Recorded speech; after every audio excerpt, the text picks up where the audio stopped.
Hey guys, welcome back to the channel. This is story about what if Naruto meets Jiraiya early part 1. Before I start, please do support for more amazing content and comments for part 2. Do consider to subscribe my channel and share my video to your friends and check out the description as well. Let's start the video. Thump.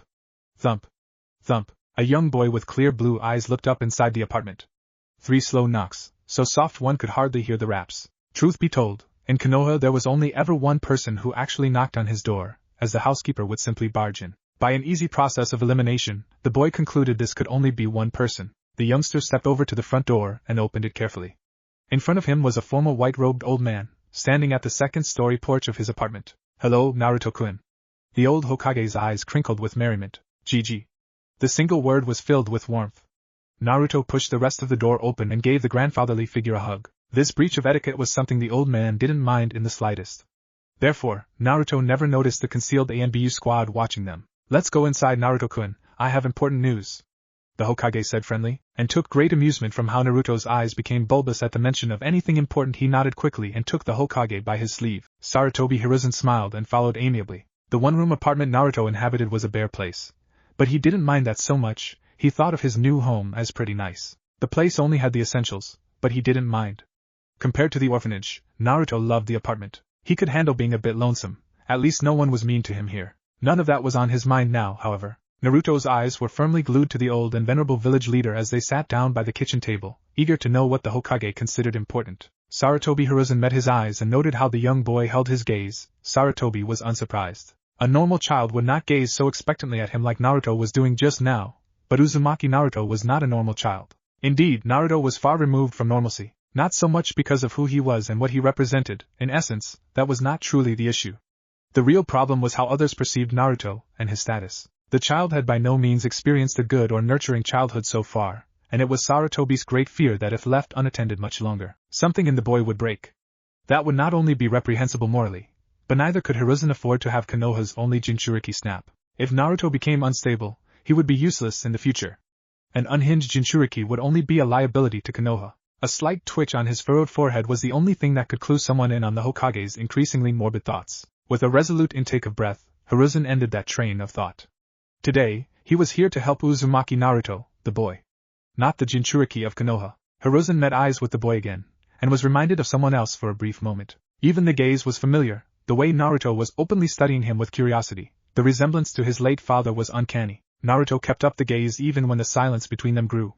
He did not fidget, or otherwise show any sign of impatience. Hiruzen had taken note early on when Naruto had shown himself to be a rather quiet child. He only rarely made requests, he never cried, and lately seemed to not wish any attention on himself.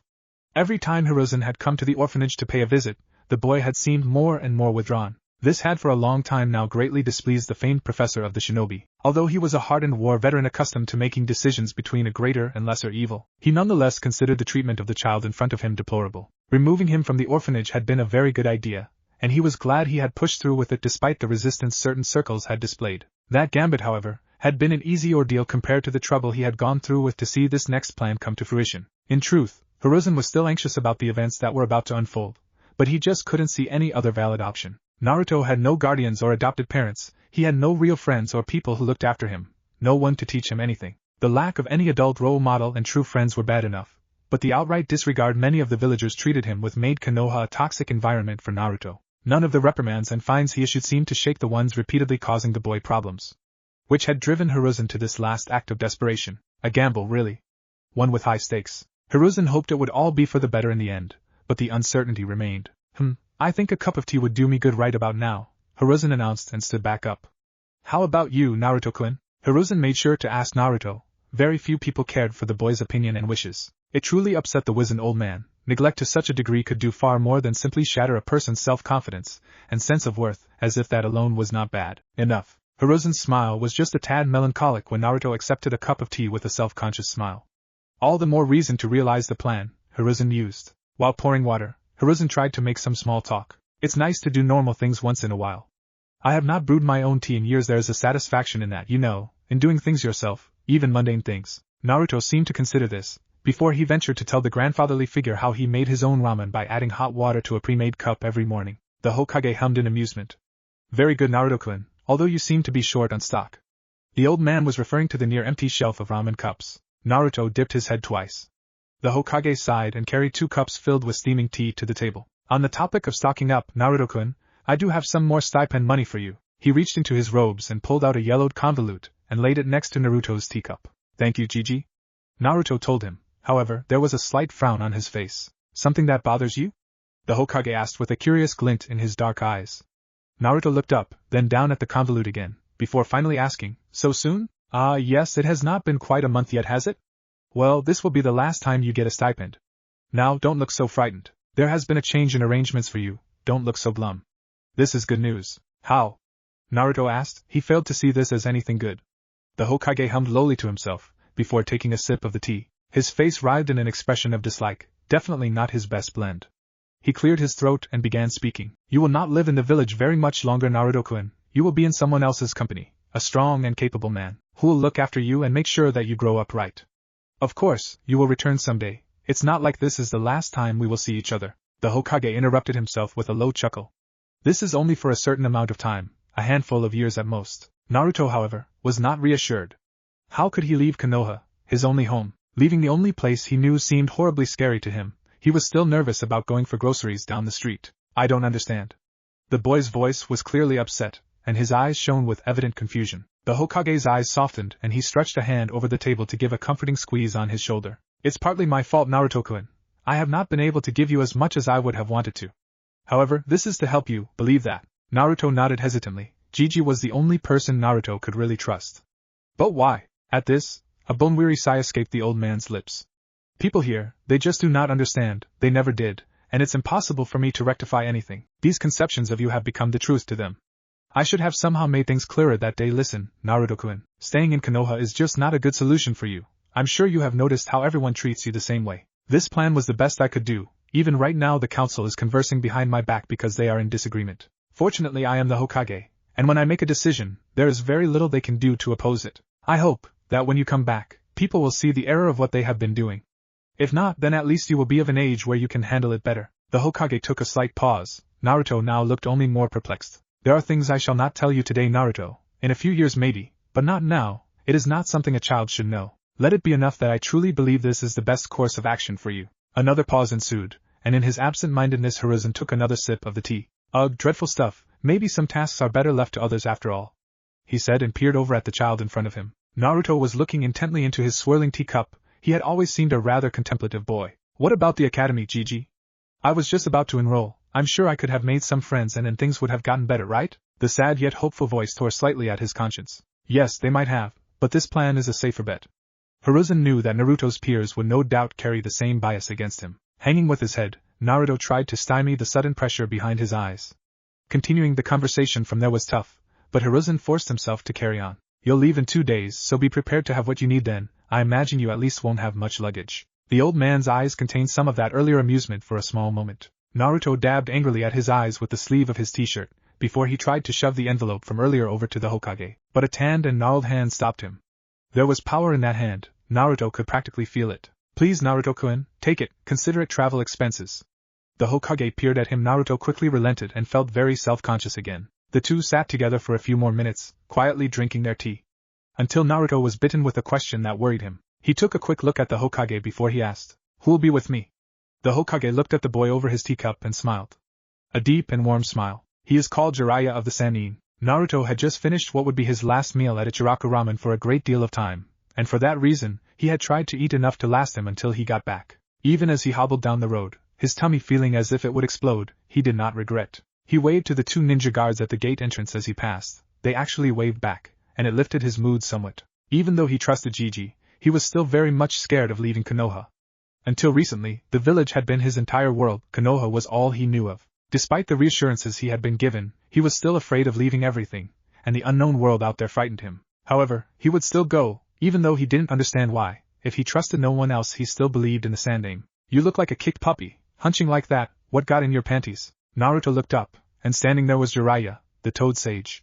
Jiji had told him a few stories about the veteran ninja. Suffice to say, Naruto was properly awed by them. If the few stories they had brushed past were true, then the man was already a hero in Naruto's eyes. Like the Hokage had described, twin streaks of red markings went from his eyes in a straight vertical line to his chin. His hair was white and long, and he was clothed in what Naruto deemed to be a red and white bathrobe, with ghetto sandals to complete the look. Naruto was slightly intimidated by his looming height. The meeting would have been scary, but Jiraiya had an easy smile, and his eyes were open and honest. You don't look like much, kid. Then again, neither did he, I suppose. His voice was deep but friendly. Naruto looked himself down. He wore shorts and a t-shirt, and nothing more apart from his sandals and a backpack with some essentials. Glancing approvingly at his backpack, Jiraiya asked, Are you ready to go then, kid? We can get to know each other on the road. We have all the time in the world. It'll be great fun, just the two of us. For a moment, the large man seemed like a giddy child, and Naruto's already good impression of him rose. He might even be a friend one day, the thought made him smile. Naruto followed Jiraiya out of Konoha with a lot of his worries already put to rest. He had no idea what laid in wait. The two walked through the abundant lush green forests surrounding Konoha. Naruto was watching the scenery with large eyes. He had never been outside of Konoha before. Everything past the walls was a new world to him. He would have run off to explore had it not been for Jiraiya, who had told him there would be plenty of opportunities to do so later. The first few days Naruto spent his breaks exploring the nearby greenery. When they made camp those evenings he would also take a look around. Young as he was, Naruto was easily excited when he discovered something of note, like animal tracks and droppings, signposts, abandoned cartwheels, rusty kunai and shuriken left behind, and so on and so forth. Although Naruto's interest in the forestry eventually faded somewhat, he was kept occupied enough while traveling. With questions, riddles, and lots of talk. It was good practice for him. Naruto rarely had anyone to talk to in Konoha. But how do you do it? Naruto asked on their 5th day away. Jiraiya was showing off some rudimentary chakra control while walking. Oh, it's quite easy, at least to me, but I am the great Jiraiya-sama, of course. Simple chakra control is nothing to the great Toad Sage of Mount Myoboku, the Toad Sage exclaimed proudly, wagging his eyebrows.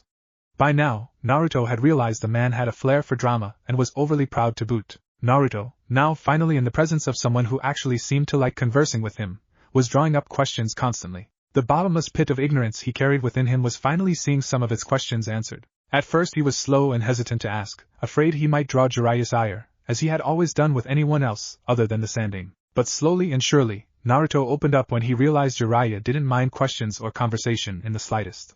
To the contrary, he seemed to approve. So, his new guardian had deemed it fit to give a demonstration of chakra control when the two had wandered onto the topic of chakra. Currently, Jiraiya was balancing several chopsticks on his fingers, perhaps not so incredible. But when he flipped his hand around and the chopsticks defied gravity itself to stick to his fingers, Naruto was well and truly impressed. He had been quick to try himself, and had promptly demanded to know the secret when he failed. Clucking to himself like a chicken, Jiraiya explained the theory behind the exercise. No, I can't do it. Naruto claimed after several attempts with no results. He shoved the chopstick back into his pocket. If he was completely honest with himself, Naruto was disappointed. He had wanted to channel chakra since the very first time he had heard of shinobi, but even after listening to Jiraiya's explanation and guidance, he still couldn't get a feel of his chakra at all. Jiraiya had described it as a very small, but warm core of energy. Something a minority of people could feel inside of them if they purposefully looked for it. Maybe he just didn't have whatever it was. Don't I have any chakra then?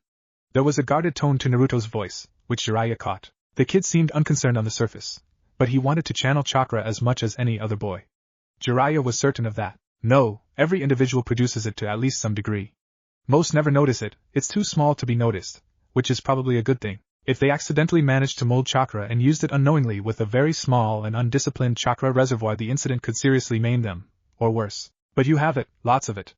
I'm very sure of that. Jiraiya ended his tirade in a firm but not unkind voice. You just have to keep trying. Giving up after a couple of tries is a bad habit. Try your utmost and give yourself some time to learn. I promise you there isn't a thing you can't do if you give yourself a chance. Show some guts. Naruto nodded rapidly and soaked up the words. He was enjoying having someone to talk to. He felt reassured and motivated to try the exercise again. Listen, a great deal of time over the years is going to be spent walking about. It'll be a big part of your life here on out. So try and get used to it. It's better to have things to do and think about when traveling. Try and find things to take your mind off the road you're on. Like this small exercise in chakra control. If you're bored, then don't complain about it. Instead, find things to keep you occupied. As the words washed over Naruto, he seemed to become more introspective. Several times now he had already begun to think the journey monotonous and boring. Jiraiya's words made him feel guilty, and determined to try and not waste any time being bored. Surely he could find some things to do. Anyhow, Jiraiya said, and Naruto noticed how his voice was more carefree now. We'll arrive in Tani in a couple of days. Honestly, the trip has taken a while. Of course, the reason we're going so slow is because your toddler legs are so small. The Toad Sage spoke with an amused glint in the eye. Naruto leapt to his defense immediately. My legs not small, aren't small, is the word you'd use there. And don't outright deny stuff like that. Sure way to lose your argument, brat. I'm not a brat either. Naruto puffed out indignantly. Jiraiya laughed heartily. Oh, is that so? How old are you then, 5 years? 6, 5 and 8 months. Naruto told him heatedly, but felt an embarrassing red shade latch onto his face. Where are we going again? Naruto grumbled, mostly to get past the age comment. Tani, a village in river country. It's a good 5-day walk from Konoha to Tani, but still, would have been there by now if it weren't for the extra baggage. The last part he added sourly, and Jiraiya threw a mocking look at Naruto. The Toad Sage held up a hand to stem any outcry Naruto might have. Listen, brat, keep at it with the chakra exercise. I'd recommend starting with a leaf first, it's easier that way. Naruto nodded and decided to get started immediately. However, Jiraiya quickly discovered that their already slow pace slowed down to a crawl when Naruto began focusing on the task. Jiraiya solved that problem by throwing Naruto up on his shoulders. He barely weighed anything to the sage. Other than a brief moment of surprise and resistance, Naruto did not object.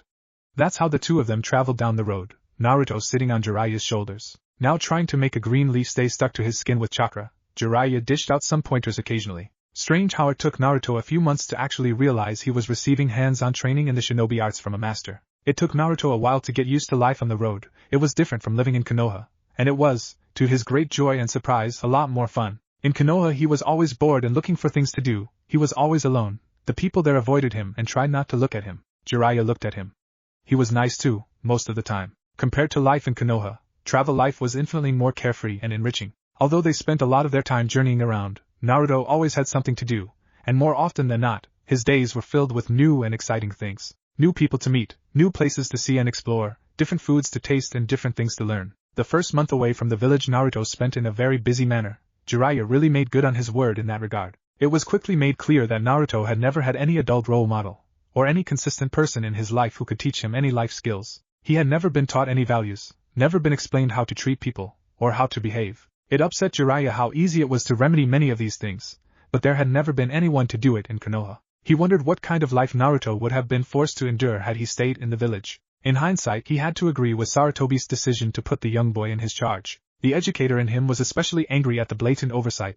They had taken away Naruto's right to learn in many ways. Upset as he was, there was nothing to do but to remedy the boy, and Jiraiya did so with a passion. It became a habit for Jiraiya to point out things for Naruto, things no one had ever bothered to correct him on. You should try and hold the chopsticks like this, Naruto, it's easier this way. Shifting his grip to mimic Jiraiya, Naruto gave it a try. You're right, it's easier, I never knew. In this manner, Jiraiya began to steadily fill in Naruto's knowledge gaps. During their stay in Tani, Naruto was stuffed with so much new things to learn he was a tad bit overwhelmed. In addition to the experience of being in a foreign village, Jiraiya spent almost a month there teaching Naruto how to read and write, simple addition, subtraction, some geography over the elemental nations, and also a good bit of calligraphy. All of it knowledge and skills Naruto would have great use of later in life, according to Jiraiya. Exhausting as his workload was, Naruto also thought it was very fun, and although it became duller after the novelty wore off, he persevered to the best of his ability. Naruto became incredibly pleased with himself when he early on in their stay in Tani managed to manipulate chakra. It was a tiny feat, really. Making a leaf stick to your forehead with chakra was some of the simplest things you could do in the field. To Naruto, however, it was a big success after a long period of arduous work. More than that, it confirmed that he could actually channel chakra. He had actually felt it that time, simmering deep inside of him. Chakra. Moreover, chakra he could use and manipulate. In time, he might even get good at it. With all of this, Naruto was kept occupied. It was strange how once, Naruto had had too much spare time. Now he relished the few moments of free time that he had. He spent a big part of this time walking around in Tani. Exploring the village was a fun experience. Although he was not allowed to stay outside after dusk, Jiraiya was strict on that. The old man himself would oftentimes disappear around the evenings though. He explained it was for research purposes, for literature. Naruto swallowed that, although he was not quite sure why Jiraiya had a tendency to smell of alcohol after his research. Their month-long stay in Tani was over faster than Naruto thought at all possible. Time had never gone by so fast before in his life, yet at the same time he felt like he had done so much during that month-long period. The two feelings were strangely conflicting. Their leave-taking was unceremonious and sudden. The day before, Jiraiya had simply declared they would leave Tani at first light next morning, and they did. Naruto only brought essential items, some provisions, a few books Jiraiya had gotten him, and his writing instruments and paper. He still had his saved-up money and the last stipend the Hokage had given him safely secured in his frog wallet, Gamachan. Back on the road again, Naruto walked beside Jiraiya with a spring to his step. He was excited to see new things on their new journey. Additionally, he was curious about their next destination. This seemingly boundless energy did, thankfully for Jiraiya, wear off towards the evening. At that time he tried to work with what little chakra control he had. Naruto began to focus and slowly, very slowly, molded the necessary chakra. Suddenly the clothing around his arms and torso became very snug, the textile clung tightly to him as if it had a will of its own. Naruto released the chakra and the suction immediately disappeared. He let out a small breath and prepared to do the exercise again. Like with any other skill, the more he used chakra the better he got at it. Jiraiya recommended he do some exercises several times a day, every day, preferably in new and creative ways every now and then. The next morning, Jiraiya woke Naruto early and introduced him to taijutsu. "Okay kid, let's see how you do with your bronze compared to your brains." Jiraiya spoke, and motioned for the still sleepy Naruto to come a bit closer. They were on a grassy field, with the rising sun giving off some much-needed heat. "Alright, like always we'll begin with the absolute basic. Look at me and do as I do. See my feet? Good, now put your hand." For the next hour, Naruto went through several different postures. He really tried his best to emulate Jiraiya, but he still missed the finer details of each stance, which annoyed him. Take for instance, weight distribution. Apparently it was important how much weight you put on each leg, and where you put it. Luckily, Jiraiya could tell with a glance when he did things wrong, and he did not hold back in correcting him. Naruto became impressed every time Jiraiya shifted stances. He did it seamlessly and faster than Naruto could blink. As for himself, he knew it would take a minute or so for him to copy just one of those, and even then he would probably miss a couple of details. Muscle memory is awesome. Renewing his focus, Naruto took a deep breath and tried to mimic Jiraiya's pristine example once more. As the two continued their travels, a pattern was starting to reveal itself. When out on the road, Naruto had his early warm-up and taijutsu lessons with Jiraiya, followed by a primitive wash, water, soap and a washcloth, and breakfast. The two of them would then quickly break camp and head out on the road. A major part of Naruto's education and theoretical skill set was developed while on the road with Jiraiya. The man had an undeniably vast well of knowledge, and he made sure to impart bucket loads of it to Naruto. When Jiraiya was not teaching theory or reviewing things his charge had been tasked to read or do, Naruto would try and familiarize himself more with his chakra, something he did when he got bored as well. When they camped for the evening, the two would cook up something tasty.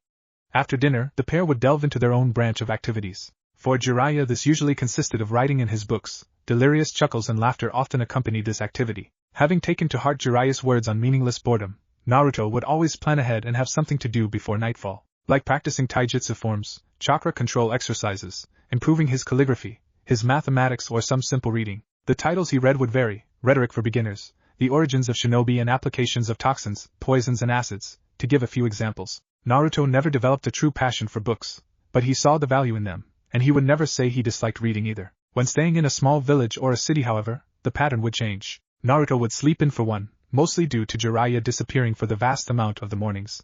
He never revealed what for, even though Naruto asked more than once. These free mornings were a nice respite for him. Waking early every day was taxing in the long run. He would often use them to explore the nearby area, whether he was in a rural hamlet or a bustling city. There were always things to see and people to talk to.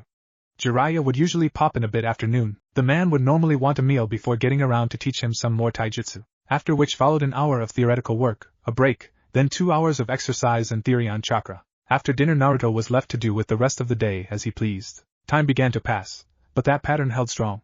While it's untrue to say no incident of note ever happened, that pattern would only be slightly altered and added on throughout the years spent on the road.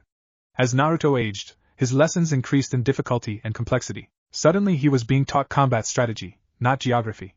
Calligraphy was exchanged with fuinjutsu. His taijutsu sessions became increasingly tough, and soon enough Jiraiya began to add weapons into the mix. The lessons on chakra theory became more extensive and diverse with each year passing. The days bled into each other and time blurred by. 6 years later, the Hokage of Konoha was in a thoughtful state of mind. He was sitting behind his desk in the Hokage tower while puffing his pipe absent-mindedly. He was apprehensive to be sure, but he also felt expectant. Earlier he had been informed that a rather peculiar duo was en route to the village. A tall white-haired man, easily distinguished as Jiraiya of the Sannin. Accompanying him was a boy. He seemed completely normal and out of place in the presence of the sage. At their set pace they would arrive in 3 days' time. That was the information given to him by the perimeter scouts. It was also the reason behind his introspective state. The Sandaime had long been awaiting the return of his former student and his charge. Now that the day was finally upon him he felt excited. The pair had gone completely of the grid almost 7 years ago now. Jiraiya had done so on his orders, and after a great deal of convincing. Jiraiya still had his spy system in place. Somehow he had found the time for it, which was the only reason Hiruzen had gotten any updates on the two over the years. Both he and Jiraiya had agreed any direct contact should be avoided. Moreover, they had also come to the conclusion that they should mention as little of Naruto as possible in their missives to each other. It left Hiruzen with a very poor understanding of the boy, now years later. However, if any of those missives had been compromised with valuable knowledge on the nine-tailed Jinchuriki, suffice to say, Hiruzen had not dared take that chance. In this case it had been better to stay uninformed. When Jiraiya arrived he would have him thoroughly debriefed. Very thoroughly. Naruto would also have to be tested, in more ways than one. Once he had all the necessary information, he would decide on a plan of action, and quickly too.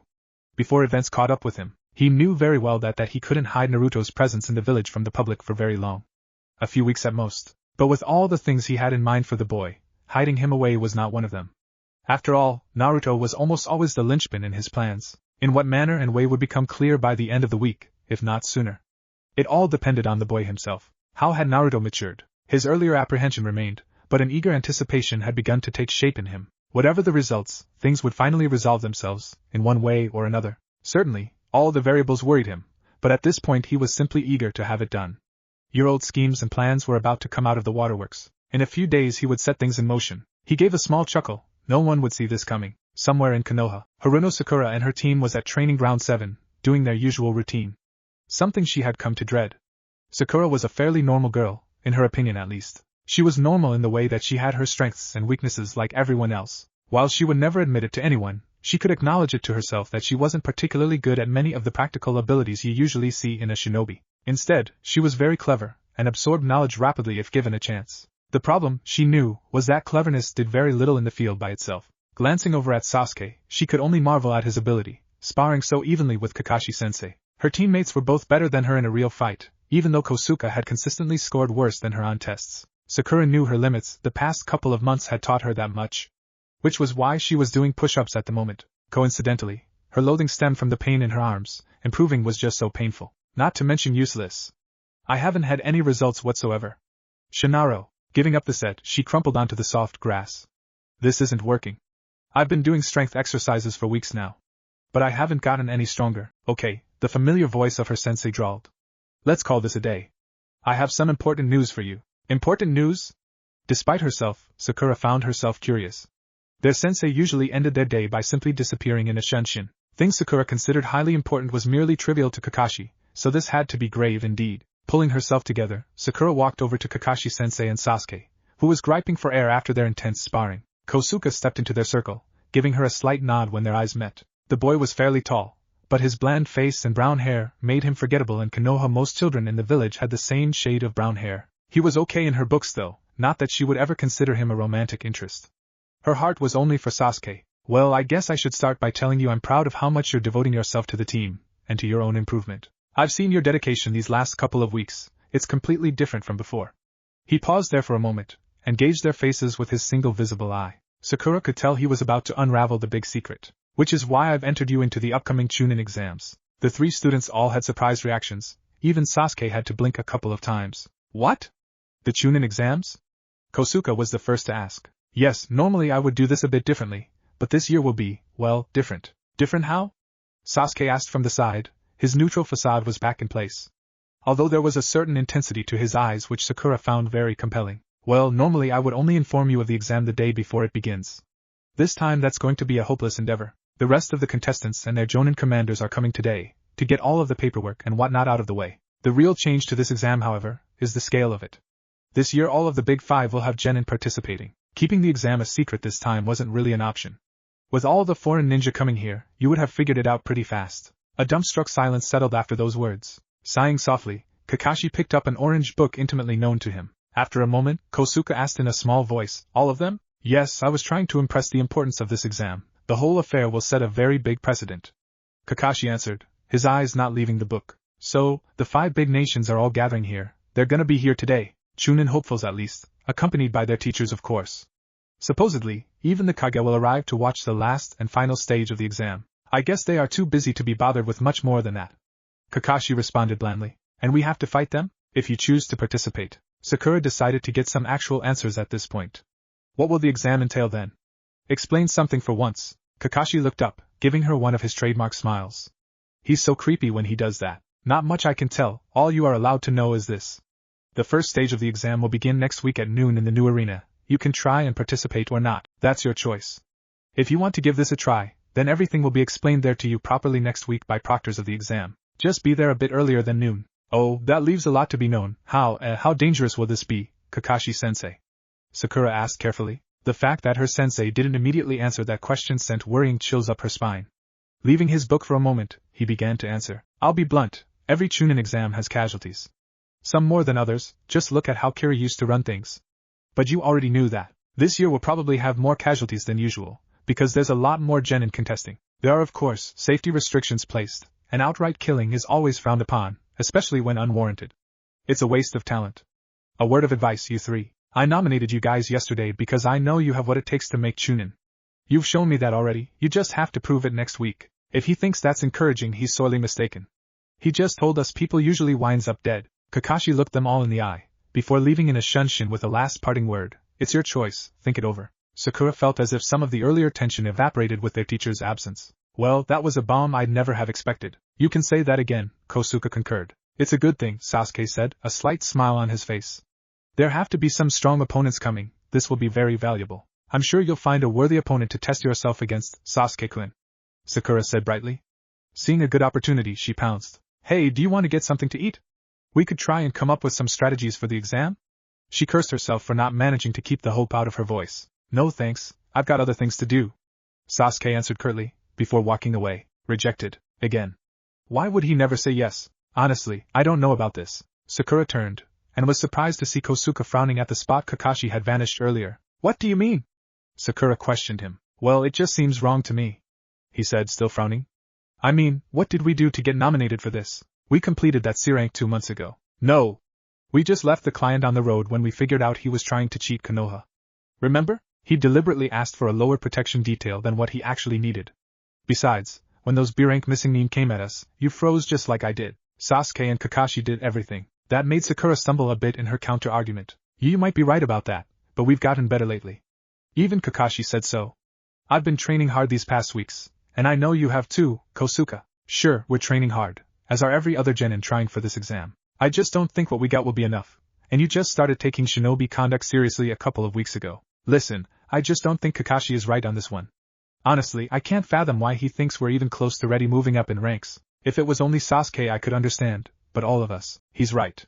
Sakura conceded to herself quietly, it actually didn't make much sense. Maybe she'd known it deep down too. She wasn't Chunin material, not yet at any rate. Then why was their teacher urging them to compete in something so dangerous? He'd even gone as far as to nominate us, that's what he said. Nothing made sense. Kakashi might be a lot of things, weird, impolite, standoffish and perverted, but he'd always helped them when they needed it. He and Sasuke, both had saved hers and Kosuke's lives on the botched C-rank mission to Wave, so why would he enter them into the exam when it seemed to be such a dangerous event, one where people apparently get killed? Are you not going to enter the exam then, Kosuke? She asked. She wasn't sure if she wanted to enter herself. I don't know. We could always just forfeit if things look hopeless, I guess.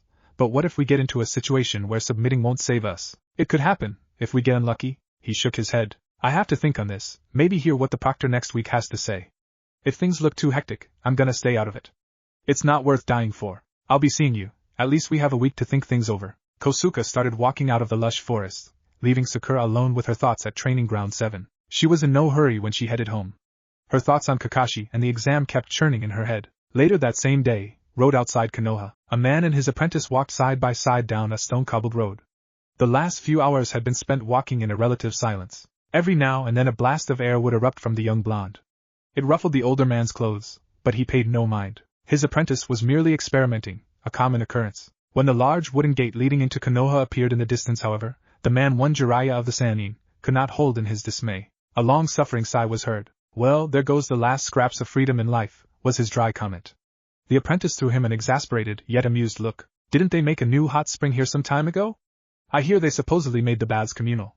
The boy informed. Said boy looked to be in his early teens, and was dressed in a red and black long-sleeved shirt, a white shorts and a pair of black sandals. He had some distinct features, with his blonde, spiky hair and intelligent blue eyes. In a few years he would likely grow to become rather attractive, otherwise he appeared to be fairly normal.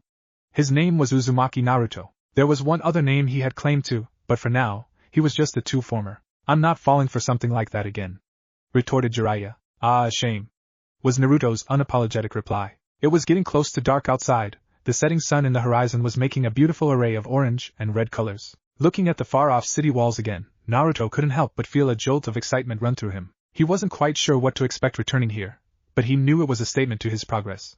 His teacher meant he was ready for whatever awaited him. Glancing back at Jiraiya, he noticed how the man didn't look excited in the slightest. He decided to speak up. Please, it can't be that bad. What happened to smile at your pain and laugh at your despair? You don't know. You don't know a thing. First, there's the debriefing, which will take a day if I'm lucky. Then, there's the goddamn meetings, stupid clan heads and council leaders. Almost all of them expect me to act with the propriety and the dignity that befits my name. Then there's the paperwork. Oh, the horror. The paperwork is the worst. And then, you're so melodramatic, sensei. Naruto interrupted mid-speech. And you have no sense for drama at all. Jiraiya quickly countered. I just have taste, that's all. Oh ho, what about earlier? When you stopped experimenting because a few scouts began observing us? That could have been very dramatic. Imagine their faces seeing a kid training like that. Why should I tip of that? I know elemental manipulation. You're the one who taught me not to reveal my strengths. Yes, you're very cautious. In any case, I honestly doubt any rumor of your fledgling elemental manipulation will go very far. Naruto halted to a sudden stop. Fledgling? A sudden and powerful shockwave of air scattered the many leaves and pebbles on the road away. The trees shook slightly at the force of the wind-natured chakra. Several birds took off from their nests, screeching. Jiraiya paused for a moment before he looked over his shoulder at him. So this is tasteful drama then, I take it? He asked smugly. The sudden quip caught Naruto off guard, and he struggled to find a good comeback. Jiraiya leered at his hesitance. What happened to all that caution, though? Not to complain, of course. It was quite the display of skill and power. I bet the whole station garrison felt it, wouldn't you agree? If possible, the sage was even smugger now. Does it matter?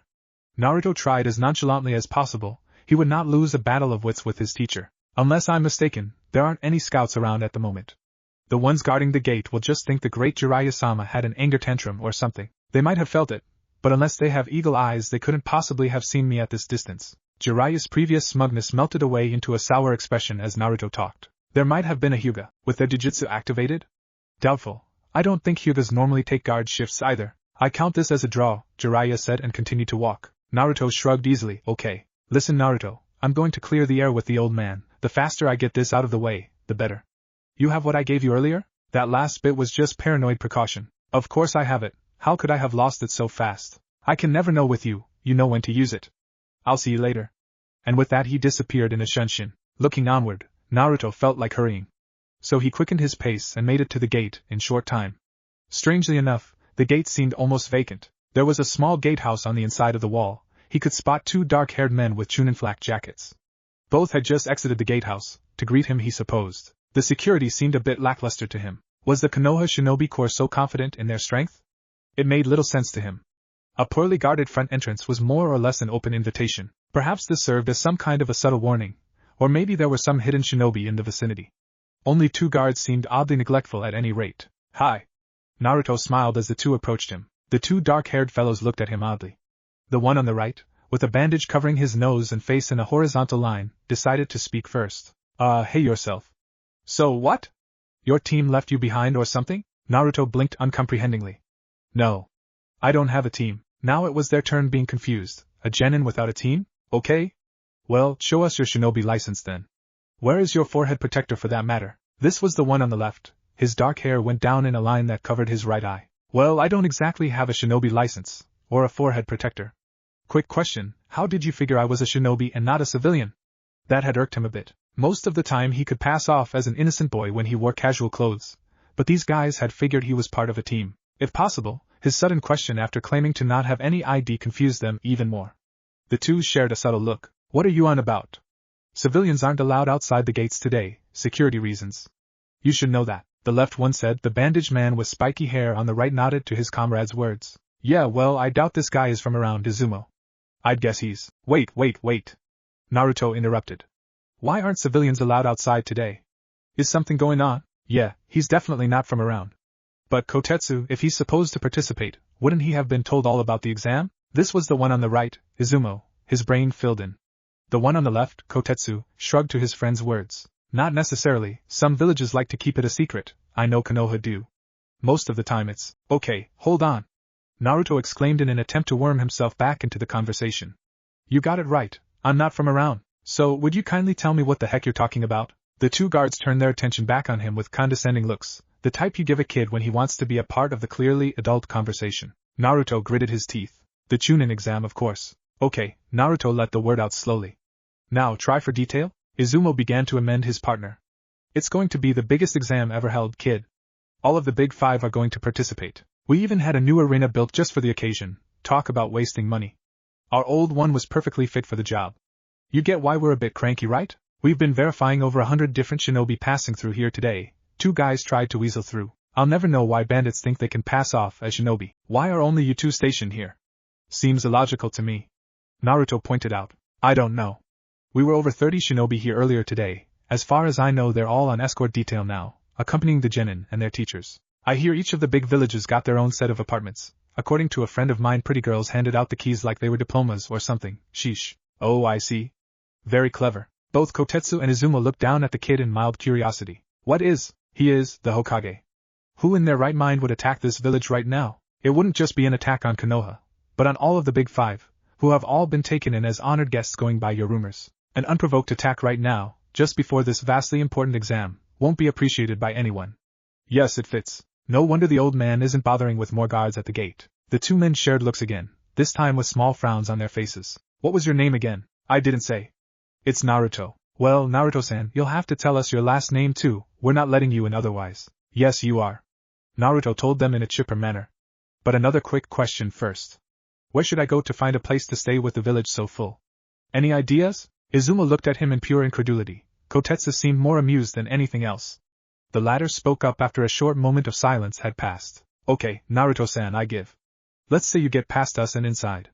I honestly don't know a good place to crash right now, if you haven't got the pockets for a hotel? Kotetsu's eyes roamed over his clothes, which were expensive and new. Sure I do, but my stay will most likely be a lengthy one, and it seems wasteful. Izuma looked between them like the 2 of them were both crazy. Can't argue with that logic. Maybe you could try and see if there's an extra room where all the foreign shinobi are staying?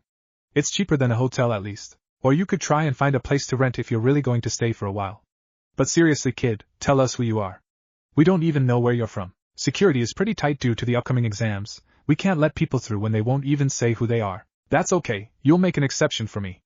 Naruto said evenly, before he pulled away the sleeve of his right arm in a practice motion. The 2 guards had been wary the moment Naruto had moved to unveil something. They were surprised, however, when they noticed parts of his arm was painted in black ink. Tiny kanji had been masterfully etched into Naruto's skin, from his wrist and up to his elbow. All of the words and lines had been engraved into him with an efficient mindset, with the symbol spiraling around his arm in a sinewy and delicate pattern. Kotetsu and Izuma both stared unabashedly at the strange sight. Naruto paid no mind and carefully grabbed his own wrist. A slight stir of chakra could be felt by a very sensitive practitioner of the art. A small puff of smoke appeared, which Naruto expelled with a wave of his arm. Without further ado, Naruto held out a folded document. Kotetsu took it hesitantly, but with a curious glint in his eyes. It seemed neither of them realized exactly what he had done, or maybe they just didn't know what to ask. Which was fine by him, he didn't feel like explaining it. A few lines were written over the thick and robust paper Naruto had handed them. The 2 chunin stared at it in confused awe. The red seal proved the document's authenticity. The bearer of this document is on an S-rank mission and has my authority to do as he sees fit. Sarutobi Hiruzen, Hokage of Konoha. Can't be, that's impossible. How? Just how? Naruto gave them time to read the lines a few more times before he snapped back the document. He arched an eyebrow when they turned their flabbergasted faces to him. When neither of them said anything other than the same repeated gibberish, Naruto decided he'd spent enough time chatting for one night. Well, thanks for the nice reception, but I think I'll just move on inside. Don't go blabbering about any of this to anyone, the Sandaime won't like it if you do. Slipping past Kotetsu and Izuma, whom were both looking at him with incredulous eyes, Naruto walked down the cobbled road leading deeper into Konoha. Looking at the various buildings, he wondered if there wasn't anything good to eat around. He was tired of eating his own sealed food. The next morning, Konoha Forest. Naruto woke when he heard something drop to the ground a bit to the side of him. He didn't startle or react, although his body tensed visibly. His hands slipped into the sign of the dog under his sleeping bag, a sign affiliated with wind release. Naruto was about to throw the intruder away with a blast of air when said intruder spoke up with a familiar voice. What happened? Last I checked you preferred a good bed over a patch of grass. Jiraiya sounded chipper, an uncommon occurrence during any morning. Jiraiya was very much a night person. I just happened to enjoy the stars yesterday. Naruto wasn't much for mornings either. After searching for half an hour the previous day, he decided to forego the bed and roof altogether. He'd been too tired to care much either way. Aha, well, the old man wants to see you today, preferably in an hour. I imagine the 2 of you have a few things to talk about. Yawning, Naruto sat up groggily. It was very early. Looking up he could see a few rays of the sun squinting through the tree crowns above him. It was just after sunrise, he concluded. Jiraiya was standing over him, looking down at him from a gnarled tree root. I guess we do, should I worry? He asked quietly, feeling sleep-deprived. You can never tell with that guy. Just remember that you always have a choice, kid. No matter what he's gonna ask, you can always say no. Naruto wasn't too sure about that, but refrained from saying so. They had had that discussion before. So you think he wants something from me? That much is obvious, just remember you're your own person when you talk to him. Standing up, Naruto stretched. He was still in the same clothes he had worn yesterday. They were rumpled after a night's sleep. Hunching down, Naruto quickly rolled up his sleeping bag. I'll get there, I just have a small detour in mind. Specifically, the hot springs. He wanted a bath. A standard for him after long journeys. Aha, I'll leave you to it then, he said amiably, before jumping of the route he'd been standing on. If you need me, I'll be staying at the Braying Mare. It's in the red light district. Of course it is. Naruto knew better than to comment, however. I'll keep it in mind, he said to Jiraiya, who was already walking out of the small clearing. And don't hide out like this again. The old man had to ask me to find you. I'm not anybody's servant, least of all yours. Naruto gave a non-committal grunt that could have meant anything. A moment later, and a slight pop was heard as Naruto sealed away his sleeping bag. The walk to the bathhouse and the following soak was spent introspectively. He had to wonder about the Hokage. Naruto wasn't sure how it would be like meeting the Sandaime again, but he doubted the man would treat him as a long-lost son or nephew returning home, nor did he desire that. Naruto was a very different person compared to his former self.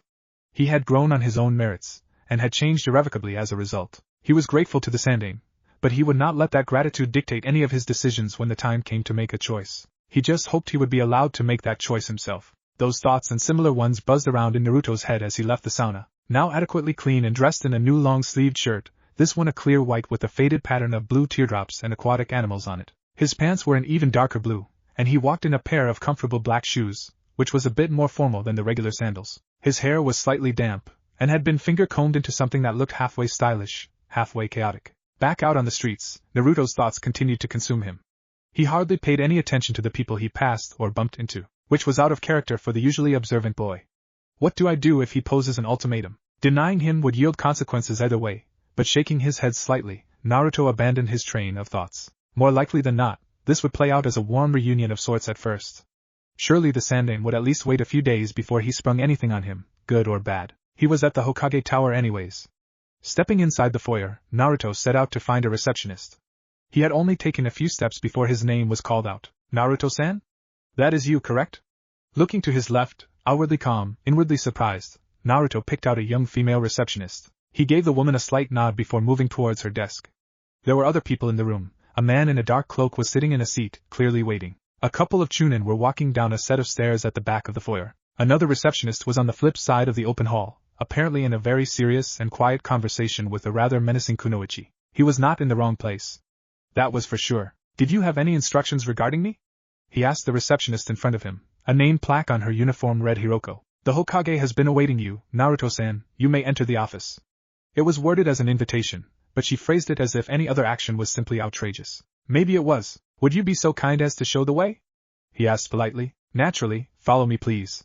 She rose from her seat behind the desk and walked to the back of the foyer, where the stair he had noticed earlier was. Naruto followed her up the stairs and took a glance at Hiroko's good proportions every now and then.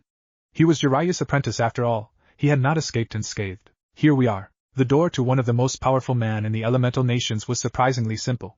Just a lacquered brown wooden door. He gave Hiroko his thanks, before he knocked. 2 soft raps. After a moment, a voice was heard. Come in. Tentatively, Naruto pushed open the door leading into the Hokage's office.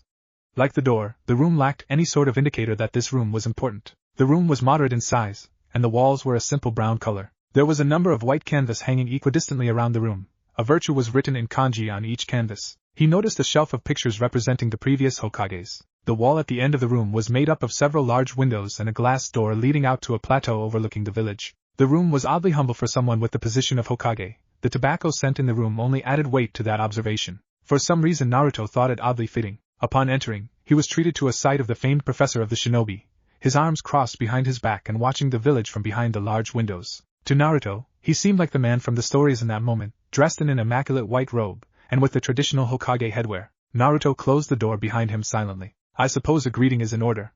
It has been more than a few years since the last time we spoke after all. Welcome home, Naruto-kun. The elderly man spoke with clear and eloquent words. He did not turn away from his view of the village. You may speak freely, this conversation will not be overheard. Thank you. Naruto responded politely, although with a bit of uncertainty. This was indeed less the grandfatherly figure he had been used to as a child, and more the Hokage that ruled the village. It left him a bit unsure as to where he stood. Still, there was one thing he had to get off his chest. First of all, I'm very grateful for what you did for me. I realize it probably wasn't wholly for my benefit alone, but I'm still very grateful. I don't know if you've ever second-guessed the decision you made all those years ago, but you should know I'll always be glad things turned out the way they did. The Sandaime Hokage turned his head a bit at that. You're not angry over the fact that you had to spend your early years in solitude and neglect? Naruto stiffened a bit. We're not gonna skirt around this, it seems. His reply, however, was as level and calm as before. No, I'm not mad, precisely. But you do feel a lingering resentment to the people here, correct? The Hokage continued calmly, still observing the village outside. I don't know. I don't spend my time dwelling on the past. Naruto explained. However, I don't have a deep-set hatred for anyone here, if that's what you're asking. I think I can understand even. After the QB incident, people probably looked for someone to blame. They were scared, and I was an easy scapegoat. Maybe something could have been done differently, but it's pointless going over past mistakes. Besides, I've come to learn that Konoha isn't the only village that prejudices against demon containers. People do it all over the elemental nations, pretty much. He had been many places with Jiraiya, take Sunigakure for instance. While he never got to meet their Jinchuriki, he became acquainted with a few characters, and universal for everyone there was the almost religious fear of one Sabaka no Gaara. Naruto could put two and two together. Jinchuriki are despised and feared almost universally. It seems to be one of the few things people can agree with, whether they're from IWA or Kiri. To most people, we Jinchuriki are the demons we contain. The Sandaime turned around fully, his eyes looking at him with sympathy. And what would you do to correct this worldwide misconception? Naruto took himself time to think on the question and tried not to be distracted by the odd direction the conversation was going. He was being tested, that much he could ascertain, but in what manner? It's not that people are wrong to think of us Jinchuriki as dangerous. We are. With a Biju taking residence in you, your own state of mind depends on the seal keeping it locked up. Any of us could be really bad off for all I know, driven to madness by our demons. I don't mean to say we aren't dangerous. However, people are looking at the wrong reasons. A person doesn't lose his or her humanity after being sealed with a Biju. When they terrorize and condemn us, they only make matters worse.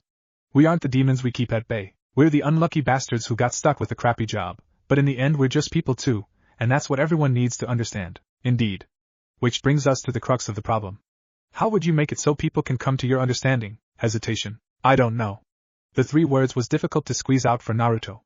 Hiruzen's face was serene, but his eyes were strangely intense. I don't think you can change a collective belief very easily. Even if that belief is wrong, maybe if you would need some kind of catalyst to prove everyone wrong by showing them the actual reality of the issue. If you could get undeniable proof, and a means to show it to everyone, then maybe. I don't see how anything like that could be possible though. The Hokage had begun to stroke his chin in consideration of his words. You impress me, Naruto-kun. That was very intriguing thoughts. Naruto dipped his head in response and watched as the older man gingerly sat down in his padded chair. How did I do on your analyses then? A surprised look flew over the old man's face, before he broke out laughing. Naruto tried to suppress it, but a slight smile appeared anyway. Well now, you're as clever as Jiraiya said you were. The Hokage spoke after collecting himself. Apologies, I am very aware I have been direct and impolite. I'll freely admit that I was testing you just now, but I was also genuinely curious about your answers. I don't think you lied. In my experience, men tend to lie a great deal more if under pressure. You pressured me just now? To Naruto's dismay, the sentence came out as a question instead of a statement. The Hokage gave a slight smile. Lies also become far more transparent when they come from someone under pressure. You spoke the truth just now, the truth as you saw it, but the truth nonetheless. I see. And he did. Naruto was a few months shy of 13, but in some ways he was far older than that. He knew he was a clever lad, and when he was at his most composed he could talk people twice his age into walking in circles. Yet, here in this room he felt hopelessly out of depth. The sudden onslaught of strange questions from the professor himself had left him disconcerted. He had expected a few pleasantries exchanged, how have you been, and such. Evidently not. The Hokage must have seen some of his thoughts in his expression, because his next words were eerily similar to his own thinking. I realize this is probably not how you envisioned this meeting. Not really, no. Sarutobi nodded before he gestured for Naruto to take a seat in front of the large mahogany desk. The Hokage started to dig around in the drawers for something. I hope I have not upset you too much, Naruto-kun. Right now, however, I would like to hear how you have been these past years. I heard a great deal from Jiraiya yesterday, but I would like to hear some things from your perspective as well. The Sandaime eased back into his seat, having found an old pipe which he quickly filled with tobacco. Taking the offered seat, Naruto gave the Sandaime a questioning look. My perspective? You have been gone for almost 7 years, Naruto-kun. I'd like to know how it's been like. Tell me of your studies. Jiraiya tells me you are at a very advanced level in Fuinjutsu, for instance. Nodding along to the request, Naruto began to talk about his life on the road with Jiraiya. It was odd at first. He had never told anyone very much about himself. Not any truthful things at least. Secrecy had been paramount to Jiraiya, and he had drilled the need for subtlety into Naruto early on. He had always kept his real identity hidden, so it felt strange to be truthful for a change. From there their discussion spiraled into several different topics. Where had he been, and what was his impression of the elemental nations? How had his training with Jiraiya progressed? Sometimes they talked about non-consequential issues, but their topics usually swerved back to something purposeful again after a few minutes of idle chat. Over the conversation, Naruto noticed how curious the Kage in front of him was about his personal thoughts and viewpoints. Naruto never brought up what had happened 5 months ago in Odogakure, and although the Sandaime must have been briefed by Jiraiya, he didn't mention it either. It took nearly an hour, but eventually, the Hokage seemed satisfied. I must say, this conversation has been a real pleasure. But I believe it's time we moved on to more important matters. There is a question I will have you answer for me. I want you to think hard on it. Please be completely honest, Naruto-kun. I can do that. Naruto replied levelly and sat up straighter in the leather chair. Do you want to become a shinobi? What? Naruto asked, baffled at the question. But the Hokage didn't repeat himself, he merely looked at him expectantly. Was he serious? What kind of question is that anyways? It's not like I have much choice. It might not look like that to you, but you do have a choice, Naruto. We always have. No, he replied in a level tone. He did not sound like a young boy in that instance. Becoming a shinobi had always been a matter of when for Naruto. I never had much of any choice. I was forced to become a shinobi the moment my father used me in his seal. That is where you are wrong, Naruto. No matter how inconceivable the idea may seem to you, I am fully prepared to have the ID papers of a young civilian boy written out, a child orphaned by the unfortunate incident almost 13 years ago.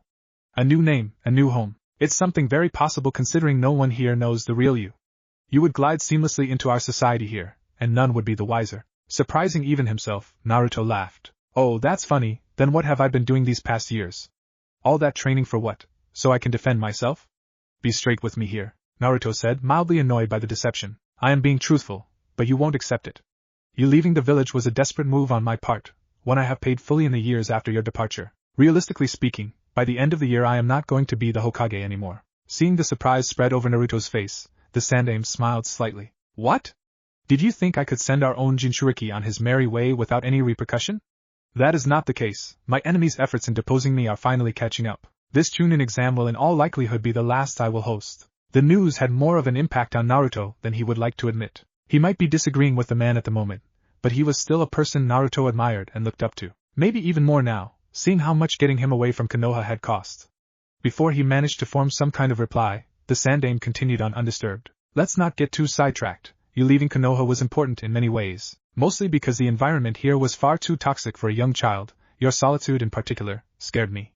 You were always alone, Naruto-kun. You undergoing training while away was more of a second thought than anything, and I certainly never imagined you to overshoot even Jiraiya's expectations. I've heard his opinions, and I'm more than merely impressed. Ultimately though, your well-being was my priority. Why do you think I had Jiraiya be the one to take care of you? You can be sure it was not because he was easily available, on the contrary. I had to undertake extreme measures in order to get him on board. My safety.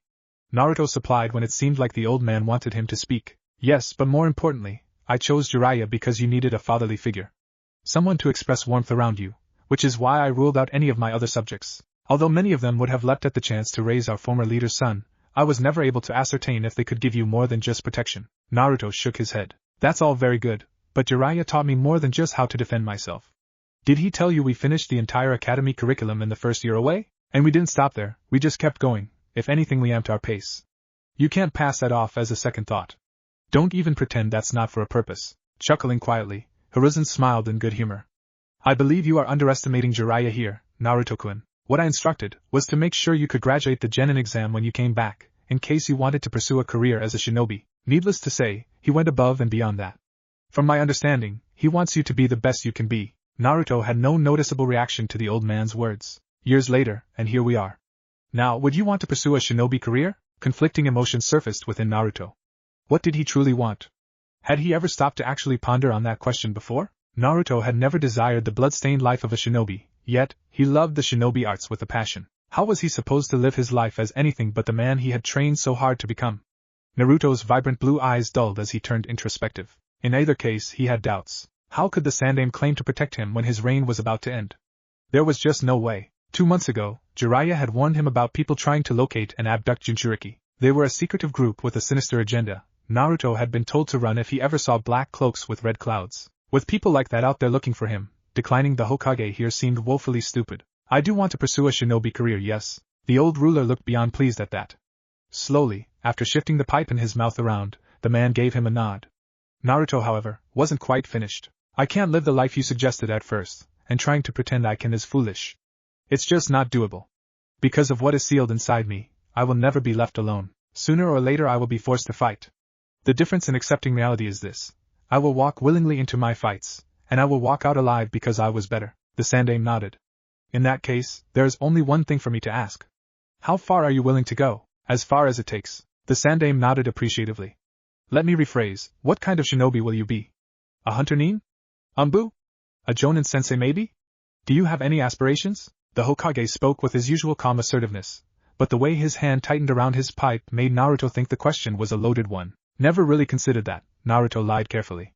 I didn't think I would have a formal position in your ranks. Always thought I would be more like a weapon, something to pull out from the scabbard when needed. You give me no credit.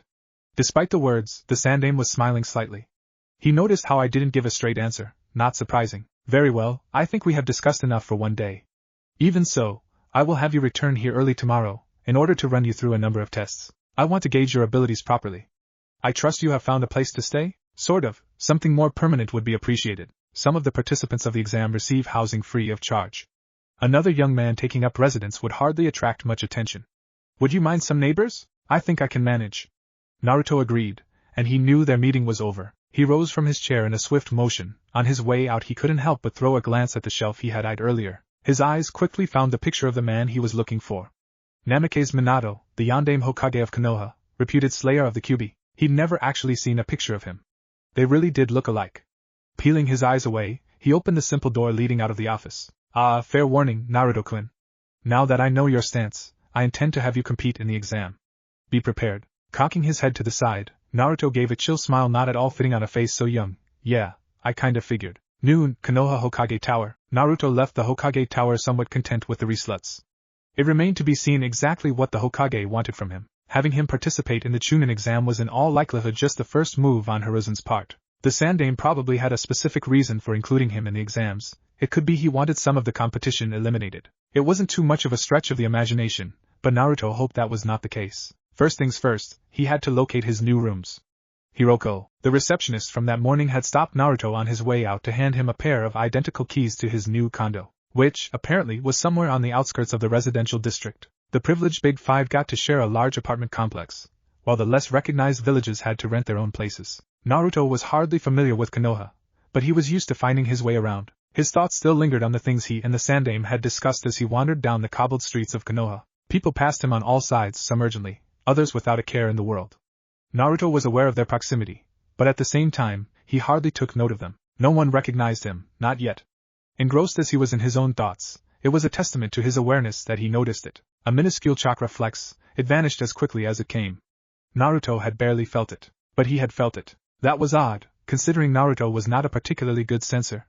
In fact, he was awful. He knew the theory behind the skill well enough, but he simply didn't have the chakra system to be any good at the art. After experimenting with his teacher, Naruto had drawn a few conclusions. Firstly, he could only ever sense Jiraiya use moderately powerful techniques. Anything below B-ranked was nigh on impossible for him to detect unless it had an unusually large chakra drain. Secondly, his chakra sensing capabilities had a very limited range. If Jiraiya stood a good stone throw away, Naruto could only get a feel of Jiraiya if he used the most zapping techniques in his arsenal. With that taken into consideration, Naruto was equal parts wary and curious to realize someone was channeling rather large amounts of chakra in the vicinity. His head swiveled around only to stare straight into one of the many wooden buildings that dotted Konoha. The source was either somewhere inside, or on the other side of the building. Naruto's curiosity won out. He walked up to the house and through some agile climbing, he was able to reach the rooftop without any chakra usage. Although good sensors were exceedingly rare, Naruto figured he had nothing to lose in being careful. He didn't want this mystery person to get the bead on him before he did, so he refrained from using any chakra.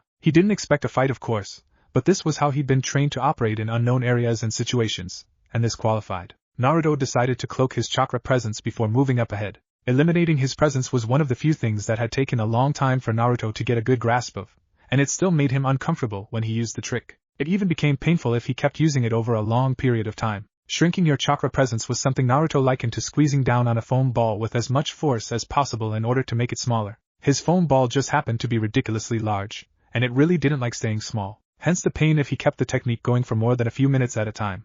He would manage this just fine though, no sweat. The curious boy took a few silent steps towards the edge of the roof and hunched down to take a good look. Interesting. A few minutes earlier, nearby. Kosuke, what are you doing here? Haruno Sakura asked, slightly surprised to find her teammates standing in front of three kids who looked like they still belonged in the academy. Upon hearing his team's only female member, Kosuke turned around. Oh, hi Sakura. It's these kids won't leave me alone, this small fry in particular. Kosuke nodded at the tallest of the three, a boy with dark hair clothed in a silly cape and hat. He says he has to defeat me in order to become strong enough for the Hokage title. That's right. I have to defeat lots of people in order to get strong, yelled the young boy.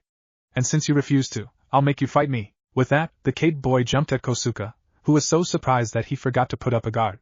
As a result, Kosuke got a hand smacked in his face. A set of small fingers snatched at his forehead protector, and actually managed to yank it off him. The kid jumped away hurriedly, before posing with the headband waving around. The small boy grinned victoriously at Kosuke before saying, My name is Konohamaru, and I'll be Hokage someday you know. Staring at the boy incredulously, Kosuke became annoyed. Did you just take my forehead protector? If you want it back, then you have to fight me for it. Konohamaru grinned again, as if he'd already won their supposed fight. Then he turned on the spot and ran down an alleyway, his two friends right at his heels. Wait up, Konohamaru-kun! Moegi shouted. Yeah, wait up! Udon added in. Looking back at Sakura, Kosuke asked silently if that just happened. The pink-haired girl had a hard time hiding her smile. Let's go after them. We can't have you get into trouble for losing your forehead protector so close to the exam, Sakura said, trying to act mature. Grateful, Kosuke followed her when she jogged after the three academy students.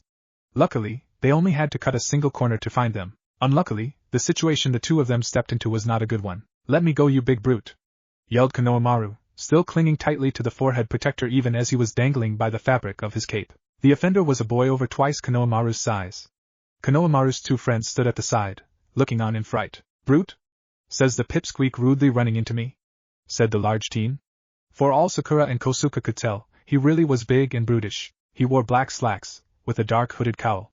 To go with this imposing look, he had painted dark purple lines across his cheeks and beneath his eyes. Additionally, he had a large bandage object strapped to his back as a backpack. Leave the kid be, Kankuro, we're not here to mess with snotty brats, said a haughty blonde-haired girl who had been standing off to the side. She was pretty, Kosuke thought, with her hair done up in 4 buns at the back of her head. Although she had told her friend off, she was nonetheless eyeing Konohamaru with clear distaste. Then the big guy, Kankuro, noticed the two Konoha genin coming to a stop in front of them. Don't you teach your kids any civility around here? He questioned them in a gruff voice, now completely ignoring the struggling Konohamaru. We don't manhandle children when we think they did something wrong, Sakura said in a surprisingly quiet and level voice. Looking at her, Kankuro frowned. How else would you discipline them? He asked condescendingly, but also with an undertone of genuine curiosity. You're here for the exam, right? Kosuke asked.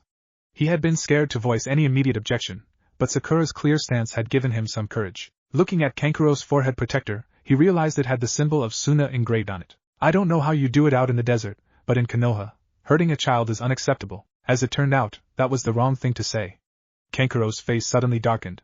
Konohamaru quickly stopped all of his attempts to squirm out of the older boy's grip. The fuck are you on about? I'm holding him by his silly cape. How is this violence?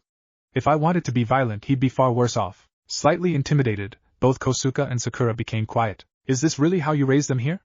I thought Konoha was supposed to be one of the stronger villages out there. This is disappointing. Just let him down, and we'll all go our separate ways. Kosuke tried to reason.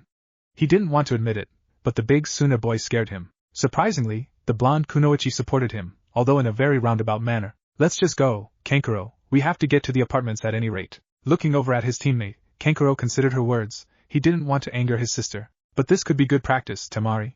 Some insight into our competition won't hurt. At this, Kankuro directed a rather savage smile at Kosuke and Sakura. Then a sharp and sudden pain sprung up in his wrist. He dropped Konohamaru and automatically clutched his arm. Konohamaru rolled and hobbled over to his two friends. Both sides of the gathered crowd was surprised when a figure suddenly landed in between them with trained poise. Uchiha Sasuke glared at the two foreign shinobi in front of him. He flipped a stone in the air and caught it smoothly. You know, if you want to fight, you should try goading someone actually worth fighting. Thanks, Sasuke. No one picked up Kosuke's dry comment. Ha, Kankuro laughed. I hope you can do more than throw stones. You'll find out in a minute, replied a confident Sasuke, who was already amped for a fight. Ugh, all this testosterone is making me nauseous, said a disgruntled Temari. Sakura silently agreed. Indeed, sister. Our idiot sibling has a habit of diving into trouble head first, a quiet and coarse voice proclaimed. Sakura and Kosuke stared wide-eyed as a red-haired boy appeared between his two teammates in a small whirlwind of sand. This new addition to the steadily growing crowd had a pair of dark ringed eyes that readily told you he would kill a puppy if it so much as looked at him wrong. Kankuro, cease with your nonsense, or die. Ah yes, of course. The rapid turnaround in behavior left some of the Konoha residents slack-jawed.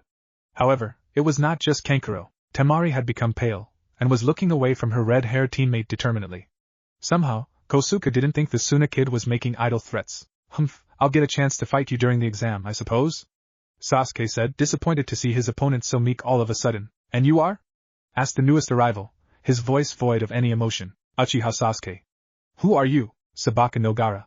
I will enjoy killing you, I think. Taken aback, Sasuke considered his would-be killer more closely. He didn't look very athletic or impressive. Actually, the only concrete thing this Gaara had going for him was a sinister aura of sorts. The gourd on his back probably had some purpose, but Sasuke couldn't see how it could be of any use in a fight. He wagered he could take out this guy in a few moves or so. Gaara snorted, but it was not out of amusement. Whenever I threaten, it's always the same with you confident types. First, you get confused or angry, then you begin thinking, you start to consider whether I'm capable or not. Eventually, you come to the inane conclusion that I'm bluffing, or that I'm simply overconfident. That pattern never fails. Please indulge me. Mother is hungry. It occurred to Sakura then, that this boy was actually not wholly sane. Suddenly afraid again, Sakura unconsciously positioned herself in front of Konohamaru and his two friends. Gaara gave her a cold look. That's also a very frequent reaction. He noted disdainfully. I don't really buy it. Sasuke stated.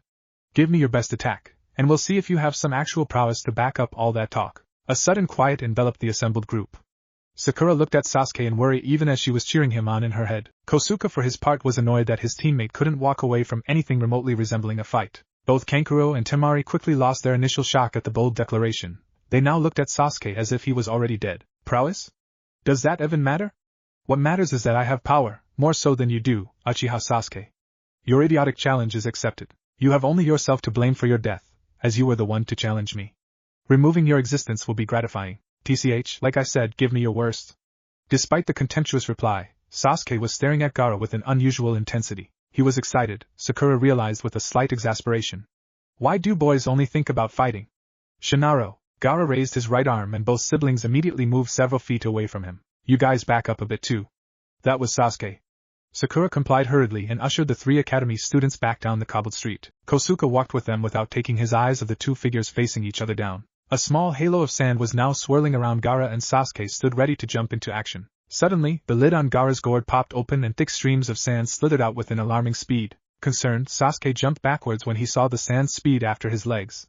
This was not just some kind of earth manipulation, but something else entirely. Does he have some kind of Kekkai Genkai? Then, the sand blurred past Sasuke with a ridiculous speed before mauling him in the back with enough strength to propel him towards Gaara, and right into a large fist of sand, who promptly closed itself around the young boy in a killer squeeze. The horrified spectators heard several groaning pops. Frowning slightly, Gaara released the death grip and was unsurprised to see the splintered remains of a thick log fall to the ground. Sasuke appeared several meters away from Gaara and his deadly sand-made appendages, but not wholly unscathed. He had a clear limp and a grimace in place. Despite that, Sasuke seemed more focused on his enemy than his own well-being. You can freely manipulate sand? Yes. Please die now, was Gaara's cold response. The swirling sands began to coalesce into a hand twice as large as Sasuke, who quickly realized he had to dodge and find some way to distract Gaara long enough to close their distance. He was confident he could end the cocky redhead if he got in close. Sasuke jumped away hurriedly, funneling chakra to his legs in order to amp his speed. He intentionally jumped early in order to dodge with a good margin. So Sasuke was astounded when he felt the air at his side buffet before the sand construct slammed into the spot he had just been standing in. Sakura gasped loudly at the near hit, while Kosuke paled as the seriousness of the duel in front of them really hit home. Hey you! Kosuke poked Konohamaru, but not sharply. When he got the young boy's attention he told him in a very serious tone, take your friends and find someone, like a Jonin or a Chunin, anyone who can stop them. Konohamaru, surprisingly, did not need any convincing and quickly took his friends by the neck before bolting away. Meanwhile, Sasuke had been able to deduce two things. 1. The sand under the redhead's control was definitely a whole lot faster than he was. 2. The bastard was really trying to kill him. Gritting his teeth, Sasuke decided to go all out as well. A deep red color overtook his normally dark eyes, and a single black tomo swirled into life in each eye. Acting quickly, Sasuke dashed to the side and dodged two sneaky tendrils of sand in the course of the action. When a wave of sand approached him from the direction he had been running in, Sasuke made a split-second decision to jump away. Indecision got you killed. That was one of the few things he learned from sparring with Kakashi. It was important to make a move, and then commit to it. Any hesitance in the field would get you killed, eventually. This time, unfortunately, Sasuke's attempt to stay a step ahead of his opponent backfired. Gaara immediately struck with all of his appendages against the now airborne Uchiha. The raven-haired boy didn't have time to regret his earlier move. Instead, he spun around in the air and kicked down with his leg against the closest of the intercepting sand creations. Sasuke had hoped to use the kick as a way to launch himself away from the imminent danger.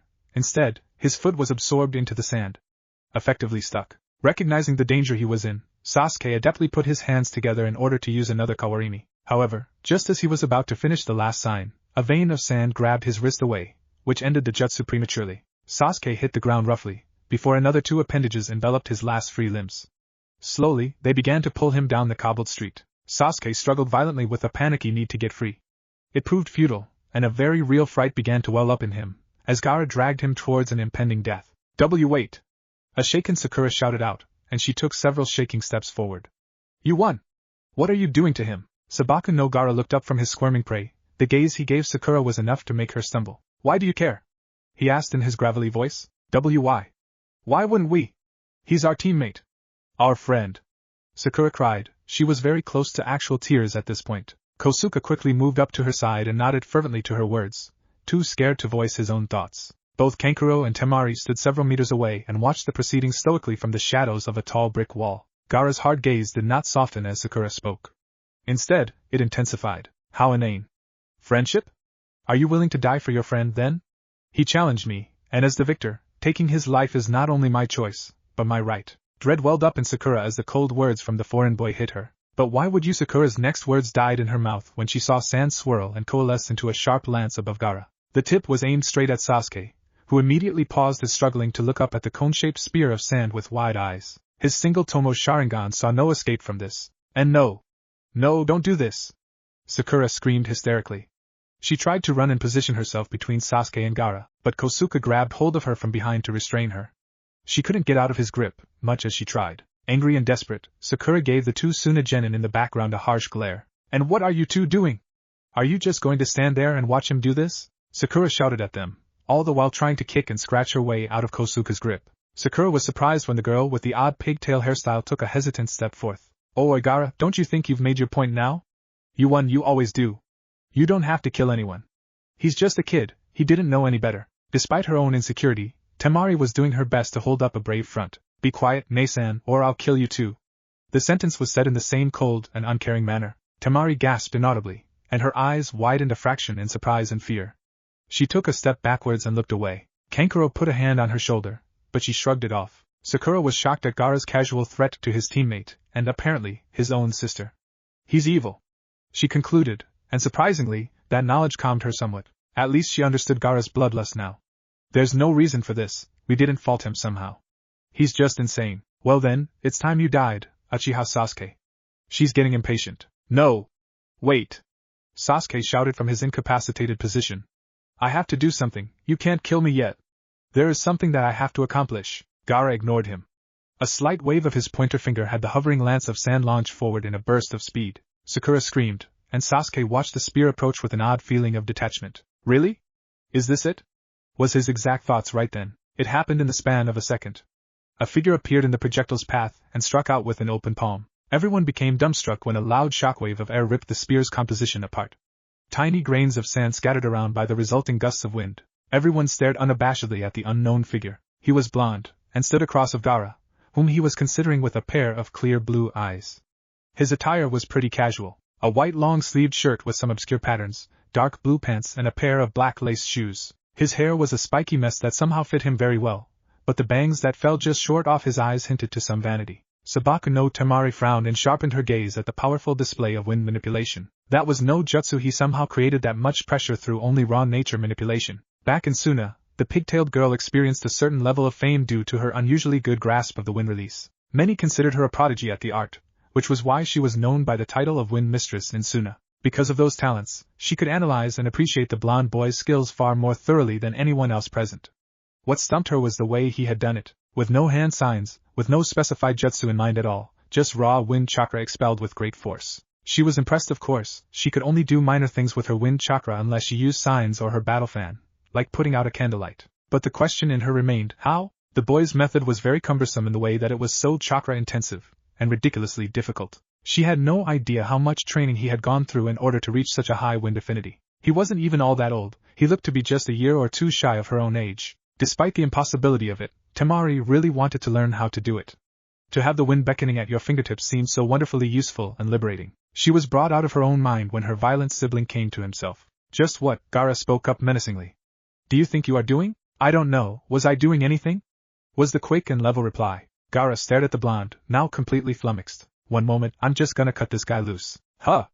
Gaara stared, as his opponent turned around and bent down in front of the held-down Sasuke. Wait, his opponent turned his back to him? What? Naruto molded some wind-natured chakra and cut away Gaara's sand-made limbs from Sasuke's form. Kosuke openly gaped at the sheer indifference the blonde-haired person displayed, and Sakura was not far from emulating him. Both Kankuro and Temari simply stared unblinkingly at the blonde, baffled at the complete lack of wariness. As Naruto removed the last restraint, he gave Sasuke a look that clearly said get up. The Uzumaki then rose up to face Gaara again, who had been too dumbstruck to even consider attacking while Naruto had exposed his back. Are either of you going to insist on fighting anymore?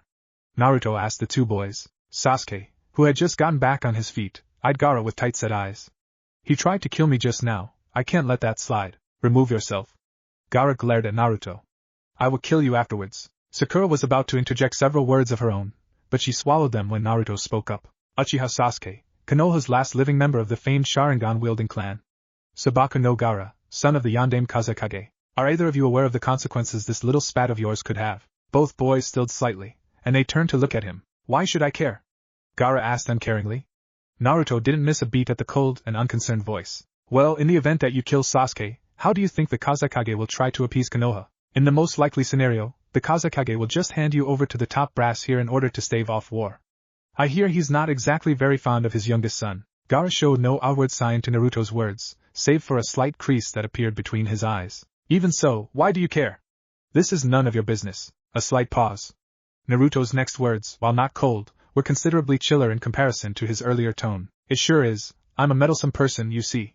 Once the Chunin exam begins, there's going to be a whole lot of bodies piling up unless I find a way to stop Gaara.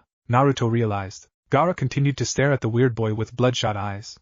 Gaara couldn't understand him. All his life, people had always been fearful of him. This one wasn't, and it was making him anxious. And if he wasn't, so be it. Mother's hunger was getting unmanageable.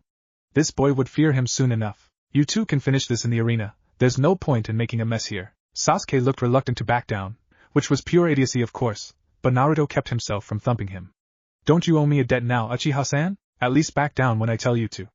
Naruto pointed out when the dark-haired boy continued to stare at Gaara with intense eyes. The Uchiha did as he was told when that unpleasant fact was made apparent to him.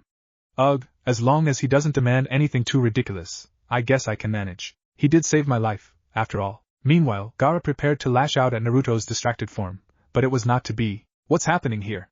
A pair of Chunin appeared some way down the street. We've got a witness report saying a fight was taking place here, a life and death scenario. Naruto stepped forward with a practiced walk and gave the two nondescript shinobi a confused smile. Life and death? Really? Well, no harm done here, just a bit of pre-exam nerves getting out. The two stopped and shared a suspicious look. Is that so? It is. What did you hear anyways? Wait, don't tell me it was the 3 academy students? They did seem a bit scared by some of the jutsu we practiced. Naruto's question devolved into a series of mutterings, which the two Chunin caught easily. Their eyes scoured the street and the face of every person there thoroughly, before both left with a last parting comment to practice elsewhere. Naruto received a few looks again. What? He asked, slightly affronted. A shinobi has to be able to lie convincingly, that's one of the first things we're taught, right? A small scoff came from Sasuke, who was eyeing Naruto with both gratitude and annoyance at the same time.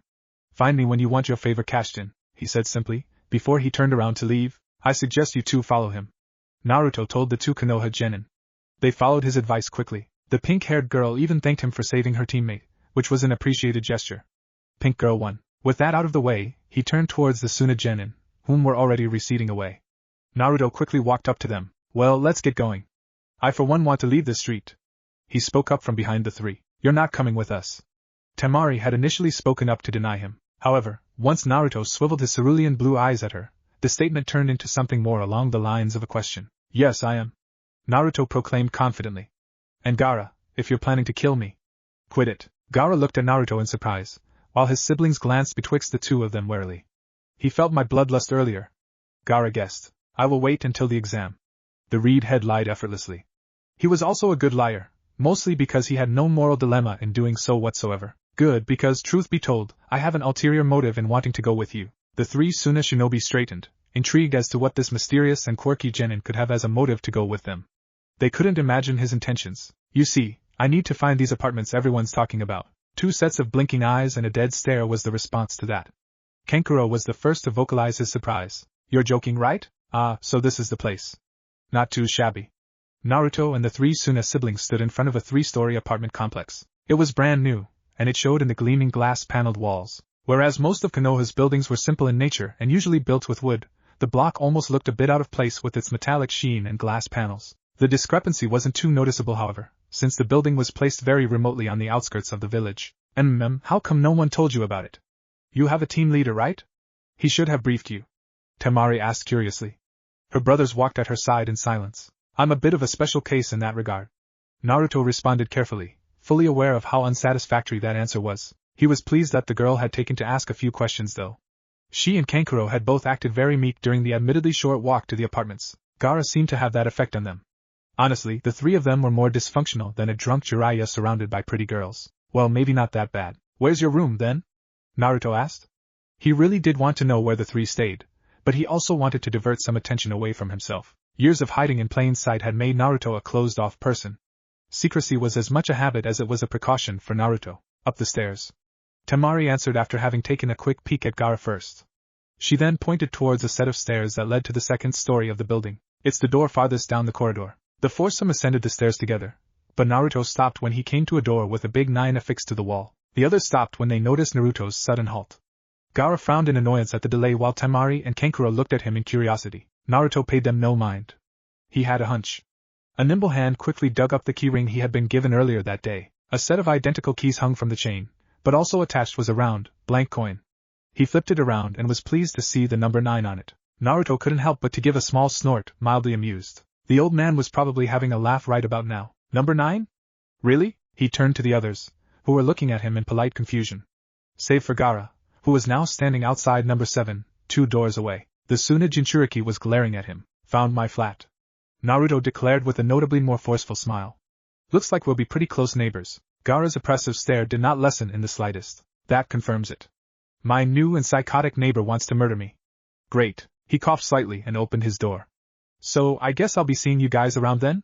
He asked in an attempt at politeness. Kankuro gave him a stiff nod, and Temari forced a smile. Naruto walked into his apartment with a small wave at the 3. Ugh, awkward. Naruto leaned into the door behind him, decidedly relieved to be away from Sabaka no Gaara. The Ichibi Jinchuriki was even worse off than he'd already assumed. The fact irked a nerve in him. Were there no decent Fuinjutsu specialists in Suna? Arg. In any case, I have to find a way to get a good look at his seal. It could be faulty or deteriorating for all I know. He would have to be quick about it too. Something about the rings under Gaara's eyes told him the boy could literally snap and lose it any passing day. The real question, however, was why did Suna send a clearly unstable Jinchuriki to the exams? Konoha and Suna were allies. It made no sense. Naruto shook his thoughts away and instead appraised his new quarters. The place was going to be his base of operations for the foreseeable future. It was only prudent to take a tour. He took off his footwear in the small hallway and put them on a nearby footrest before he strolled into the living room. A nice 3-seater couch was pushed into the farthermost corner, and an oak table was in front of it. A TV faced the seating arrangements, ready to be turned on by the controller on the table. The kitchen was fully equipped to make a good set of meals, and a means to serve them. The 4 bedrooms, necessary to house an entire genin squad and their team leader, were compact and cozy, with a view over the truly massive forest Konoha kept mostly untouched.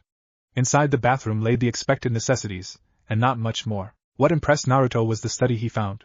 The mahogany desk and the comfortable armchair were of a luxurious quality, and they would come in handy during long nights of studying and experimenting. After fully exploring the apartment, he decided to get a bit settled in. He pulled up his sleeves to unseal some of the equipment and belongings he always had on him when traveling. Naruto held up his tattooed right arm and smiled a bit as his Fuinjutsu utensils appeared on the living room table in a small smoke cloud. Naruto had originally gotten the concept idea after Jiraiya had explained the theory behind how the 8-trigram seal worked. The seal that kept the Kyuubi locked away inside of him. If you could seal a biju into a person, shouldn't it be possible to seal things into them as well?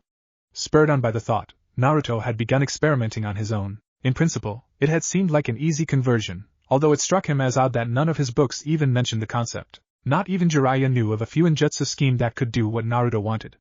It turned out to be anything but easy. He spent months working on that project before he finally ended up in the right ballpark. As it turned out, Naruto had been wrong to assume that you could seal objects into people the same way you would seal a biju. The 8 trigram seal on his belly was a masterpiece, yet it had no physical anchor. In fact, his late father's seal only appeared whenever he used chakra. That was part of its purpose. Its function was to keep an amalgamation of chakra sealed away, and the Uzumaki clan had realized that designing a physical seal was unnecessary. Through their genius, they had made a seal that didn't rely on any physical limitations. If he smudged a line in one of his exploding tags, it quite simply wouldn't work. The 8 trigram seal didn't have any lines to smudge, heck even if he got stabbed in the gut it would still work. The seal operated purely on chakra, and Naruto had been foolish to use the same application in his attempts to seal physical objects into a person. After coming to this realization, he began experimenting with refueled vigor. Eventually he came up with a prototype. The present-day result was an outcome after many sleepless nights tinkering over the finer technicalities of the seal. Put simply, Naruto could seal stuff into himself. Plural. 1 object per spiral, and he had 6 twisting spirals corkscrewing up his right arm, at least at the moment. Fortunately he still had a bit of arm left to go. The choice to outline the seal the way he did had seemed natural to Naruto, simply because it conserved a lot of space. Jiraiya had praised him for the design.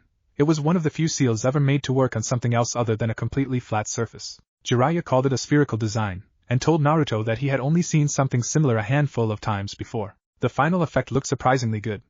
Each of the symbols etched into his arm were tiny, but Jiraiya, once he had explained the theory and gotten the man on board, had drawn them masterfully. How the symbols sometimes seemed to dance across his arm fascinated Naruto. A trick of the light, of course, but it still caught his eye every time it happened. The blonde sat down and channeled some more chakra into one of the seals, and a dark gray combat attire flopped onto the floor. The custom-made outfit had a small hip compartment with some basic Fuinjutsu equipment, and the traditional shinobi pouch stored with projectiles was attached to the right pant leg. The cloth was lightweight and gave Naruto some flexibility, although it did little in the way of protecting him. The outfit also had numerous pockets, which Naruto had found to be very handy in the field. He unsealed another spiral, and a tanto appeared in his hand. He held it up, and the small chakra-conductive knife shone in the light with a menacing gleam. He vividly remembered his first, and only kill. A single sweep of the tanto, its sharpness amplified several times with his wind chakra, had done the job. The kill had been instant. Even so, it had felt off somehow. Not wrong, but not right either. Despite having already become a competent shinobi in his own right, Naruto wasn't sure how he was supposed to react to killing. He felt no guilt or sadness when he thought about how the man had bled out in front of him. But there had been something to it, something he couldn't quite put his finger on. Naruto hated the topic of killing, despite it being such a big part of his work. It was a necessary act from time to time, but he disliked to think about who got to decide when and where. Killing was a moral minefield, impossible to navigate, and Naruto probably hated that more than the actual killing. There was never a clear answer, and that was what irked him about it. Naruto sighed and looked at the time. It was late afternoon. He had to be ready for whatever test the Sandaime had in mind.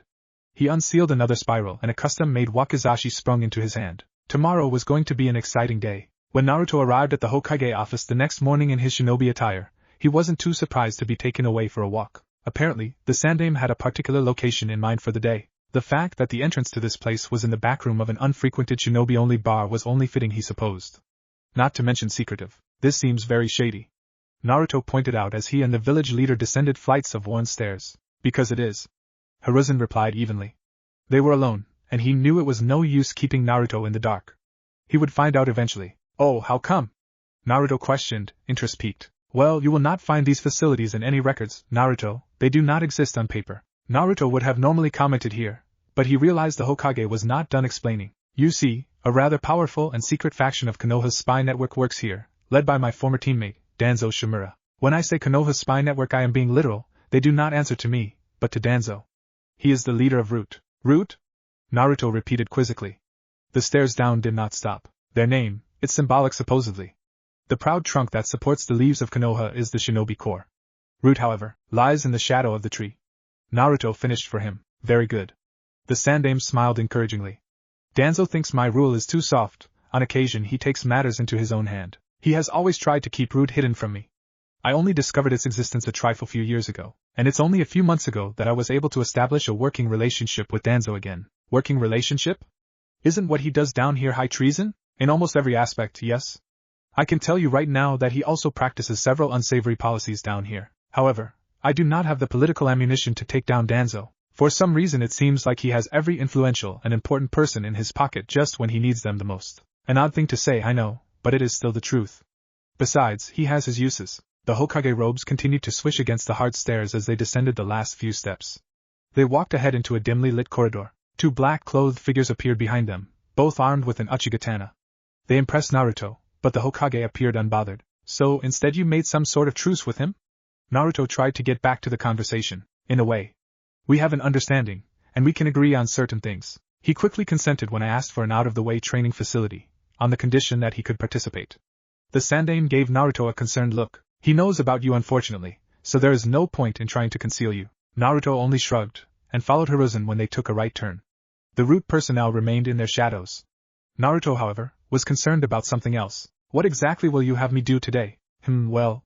Physical tests, a full rundown of your taijutsu, some theory, a few combat scenarios. Your ninjutsu will also be scrutinized, as well as your chakra control and elemental manipulation. Okay. Naruto responded stiltedly, not sure if he was happy about revealing his kit.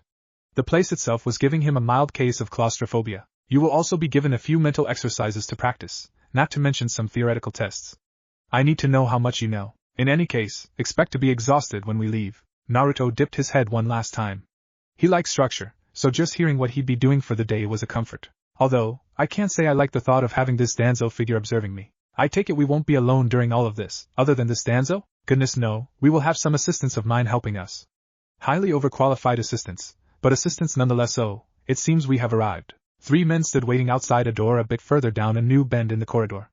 Naruto eyed them levelly, but was careful in taking note of their equipment and postures. He was surprised when Hiruzen reacted to one of the men's presence with mirth. Kakashi! This must be the first time in years I have seen you arrive early for anything other than an ANBU assignment. I was just lucky on the road of life today, I suppose. The man named Kakashi responded. Naruto thought there was something familiar about the name. Where had he heard it? Other than the very standard flak jacket and shinobi equipment, Kakashi also wore a face mask and used his forehead protector to cover up his left eye. His entire posture was one of absolute nonchalance. The only part of him that seemed ready and aware was his right eye, which was looking straight at Naruto. You still tell your students that old excuse? The Sandaime asked as the two of them came to a stop in front of the 3.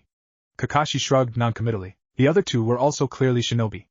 The dark-haired man farthest to the left used a cane to support himself, oddly enough. He also had his forehead and left eye wrapped in bandages. Did everyone lose their eyes down here?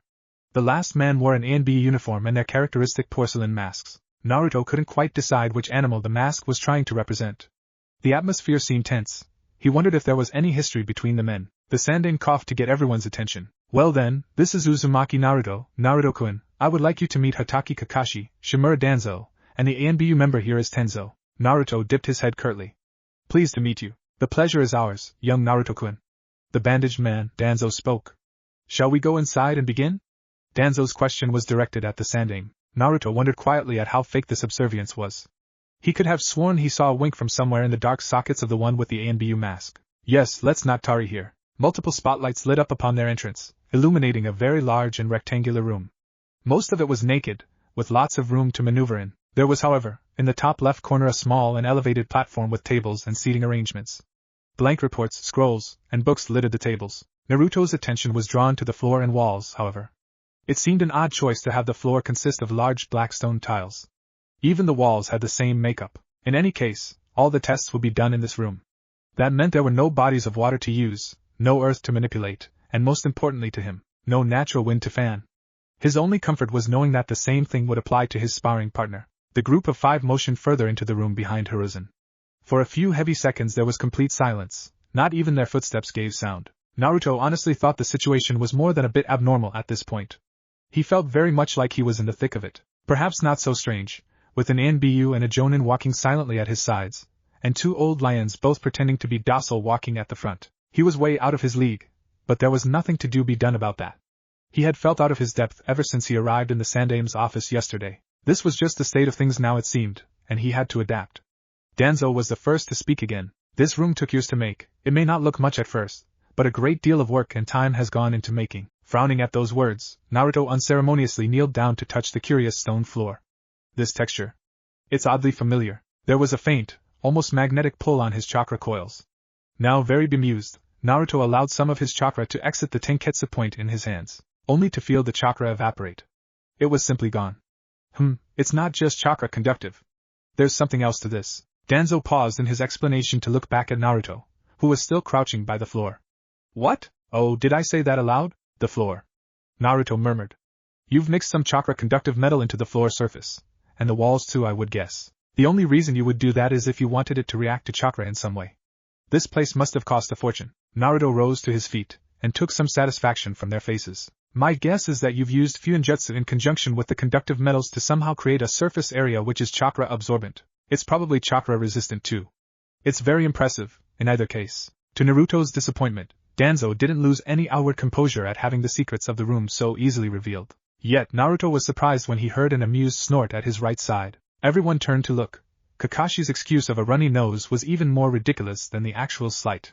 Danzo appeared as if it was all beneath him. Color me impressed already, Naruto-kun, right on all accounts. I take it you've come across chakra-conductive weapons or objects before then? Yes. Naruto replied uninformatively. His very own tanto was chakra-conductive. He only barely stopped himself from touching his tattoos. He would reveal that when he felt like it, and not before. They unanimously began walking again. I don't see any seals though, where do they come in? Tenzo questioned quietly. Maybe young Naruto-kun knows the answer to that too. I figure they're on the flip side of the tiles, in other words, beneath us. Correct again. Danzo hummed. So, what will we do for starters? Naruto was keen to get the entire thing over and done with. Danzo's unflappable attitude made him uncomfortable. I believe I told you what I had in mind earlier? Hiruzen's calm voice made itself known again. Yes, and truth be told, this appears overly comprehensive to me. I want more than just estimates, Naruto. I want a full rundown, and an accurate one at that. Seems unnecessary no matter how I look at it. I doubt you put any of my peers through a process like this for their genin exams. You'll see my abilities firsthand during the exams anyway. Why the rush? It was a slight struggle for Naruto to keep his voice neutral at the end of his tirade. This kind of disobedience is what you get when you send a man like Jiraiya to tutor an impressionable child. Danzo cut in distastefully. Naruto froze for a moment, surprised at the blatant disrespect to his master. Be quiet, Hiruzen began, but Naruto overrode him. You don't know anything about my master. He would die for this village. Don't talk like you can understand him. Maybe the words put Danzo off balance. Perhaps it was the ice-cold tone, or the absolute faith Naruto displayed in his teacher. Whatever the case, Danzo stilled and did not retort. Naruto let it be with that. The group had come to a stop by the two tables. The Sandaime eyed Naruto approvingly. The way I see it, you have earned a few straightforward answers. Naruto blinked. The Hokage continued unbothered. I would like to point out that comparing you to your peers is pointless because you are far more advanced. How much advanced is what I would like to find out today. A single day of reviewing your skills is not nearly that much when you consider the fact that we have years of isolated training to peruse. Lastly, and this I can say with my full conviction, this is necessary. Why? Let me finish, Naruto. Yesterday I told you, you would compete in the exams. I never told you in what capacity. Ugh, I was afraid of this. A half-smile appeared on Hiruzen's face.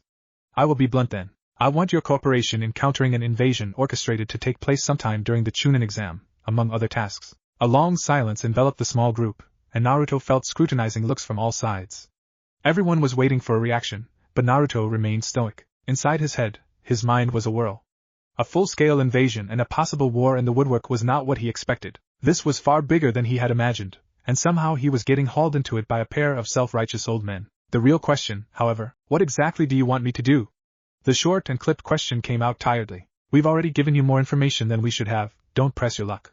Danzo said stonily. He had taken a seat in a red and comfy armchair by the end of the closest table. He idly picked up some of the sheets on the table. They looked like empty reports from where Naruto was standing. The Sandaime followed Danzo's lead and sat down. He took out his pipe and began stuffing it calmly, completely unbothered. He only spoke up when Naruto sat down. Kakashi and Tenzo both remained standing. We just want to do some tests for now. When we have an accurate measurement of your abilities, we'll decide on what kind of assignment you're suited for. We? Naruto was rapidly starting to understand that Danzo and Hiruzen intended to combine their forces to fight of the invasion. Peace through a common enemy. Why? Naruto threw Sarutobi a knowing look. Make sure not to get backstabbed, old man. What seemed obvious was that they both wanted to use him. Although he assumed in very different ways. I'm not really keen on killing Genin, if that's what you have in mind. Naruto finally replied. Gaara will be doing enough of that on his own. Kakashi and Tenzo both glanced at him quickly before looking away. To my knowledge, you have killed before. The comment was almost offhanded. Nevertheless, Hiruzen let it hang long enough to make it obvious he expected a reply. Naruto stared as the old man lit his pipe with a slight flick of the hand. Fire manipulation, his mind supplied distantly. That was unavoidable, and unplanned. I just don't like the thought of taking someone's life simply because it's convenient. You're an idealist. Danzo told him.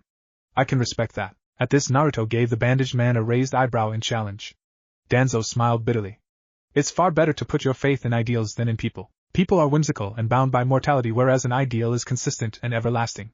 However, you would do well to get rid of that naive perspective of yours. Sometimes taking a life is more than merely convenient, sometimes it's necessary. That's the sort of sentence that can excuse nearly anything.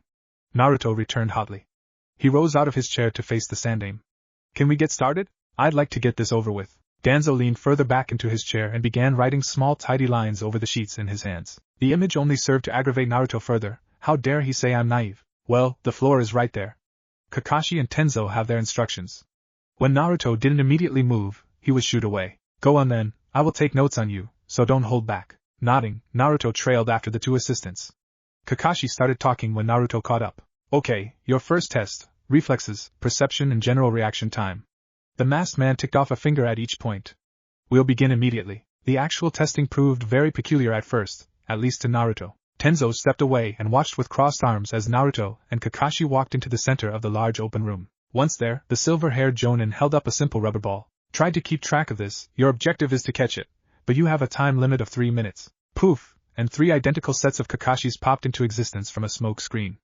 Ugh, I can tell this is going to be difficult already. That thought quickly proved itself true, as the Jonin had his clones dash around him at different ranges, all the while passing the ball around with incredible strength. Naruto thought he might break an arm snatching the ball at that speed. If I can catch it at all, that is. He was tempted to use a few shadow clones himself, but figured it would work against the purpose of the test. When Uzumaki Naruto did something, he did it properly. The ball, however, simply flew by too fast to rely on instincts alone. He might catch it given a few attempts, but not on the first try, and Naruto had long ago fallen into the habit of perfecting everything. So, first he had to get the timing down. Naruto didn't keep his attention on the ball for long.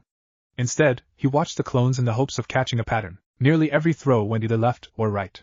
He completely disregarded the occasional odd ball that whizzed by uncomfortably close. He could take a gamble and preemptively dash as Kakashi threw the ball, and hope he lucked out.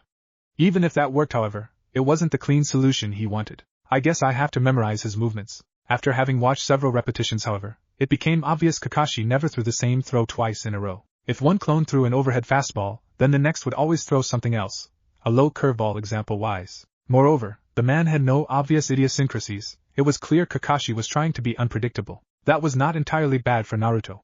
The fact that Kakashi was intentionally mixing things up gave Naruto some good information. For one, Kakashi had yet to throw the same kind of ball twice in a row. If he kept that in mind and remained observant, he could effectively rule out an entire throw. Now, if he could somehow figure out how to get a good read on the Jonin, maybe he could anticipate a throw and react in time. The timer is ticking down fast. I need to be quick about this. A slow exhale calmed him somewhat. He straightened up and tried not to be too obvious in his thinking. His blue eyes skipped from clone to clone. Whoever he was, Hatake Kakashi was a refined shinobi. His movements belied years of field experience and a firm confidence. The man had clearly taken great care to erase his patterns, his habits. But what Naruto tried to spot was beyond that. He was trying to see even the slightest preference in the man's movements, the tiniest hint of anything regular. Not a habit, not a pattern, but something to exploit nonetheless. He was disappointed to come up with nothing as the seconds passed by. He's just too meticulous. There was no timer anywhere as far as he could tell, but Naruto had a fairly good internal clock. There was not many seconds left. I guess it's time to try. It happened at explosive speeds. Kakashi received a fastball and began the first motions to throw. Considering it's the last few seconds, he's going to play it safe and throw it straight into the closest clone. Naruto sprinted off from his point in the middle of the clones with a burst of chakra. The XANBU reacted immediately, and changed the course of his throw. The kid made a good guess, but he should have tried something sooner. Going for the ball in the last few seconds is too predictable. Kakashi released the ball and watched as it flew through the air towards the clone furthest away from Naruto. He messed up. Kakashi summarized to himself. The Jonin choked on that very thought in the next instant when Naruto blasted straight into the ball's trajectory. What? He managed to turn so abruptly. The rubber ball slammed into the boy's ready hand with a satisfying smack. Naruto let his momentum carry him forward and was able to skid to a stop several meters away from where he had intercepted the ball. A moment of silence, then several audible pops signaled the disappearance of Kakashi's clones. How did you do that? The silver-haired shinobi asked, not sure how the boy had done it. No one can react that fast. The young blonde gave his instructor a neutral look, and Kakashi almost physically winced at the striking resemblance the boy had to his father. You never adhere to a pattern. But to constantly keep away from any pattern is in itself also a pattern. The fact that you never threw the same ball twice in a row made me realize you were the analytical type. After studying you for a while, I realized my best shot would be to surprise you. So, when the clock started running out, I went with my instincts and dashed towards a clone. You noticed immediately and switched up your throw, but I had anticipated that, so I caught anyways. Naruto gave the man a satisfied smile. If you had done a few repetitive throws every now and then I don't think I would have tried that move against you. From the table a small distance away, the Sandaime paused in his scribblings to add something. He read you, Kakashi? Not your patterns, I think, but your tendencies, your methodology. The way you operate and make decisions. The Jonin seemed stymied at that, if only for a moment.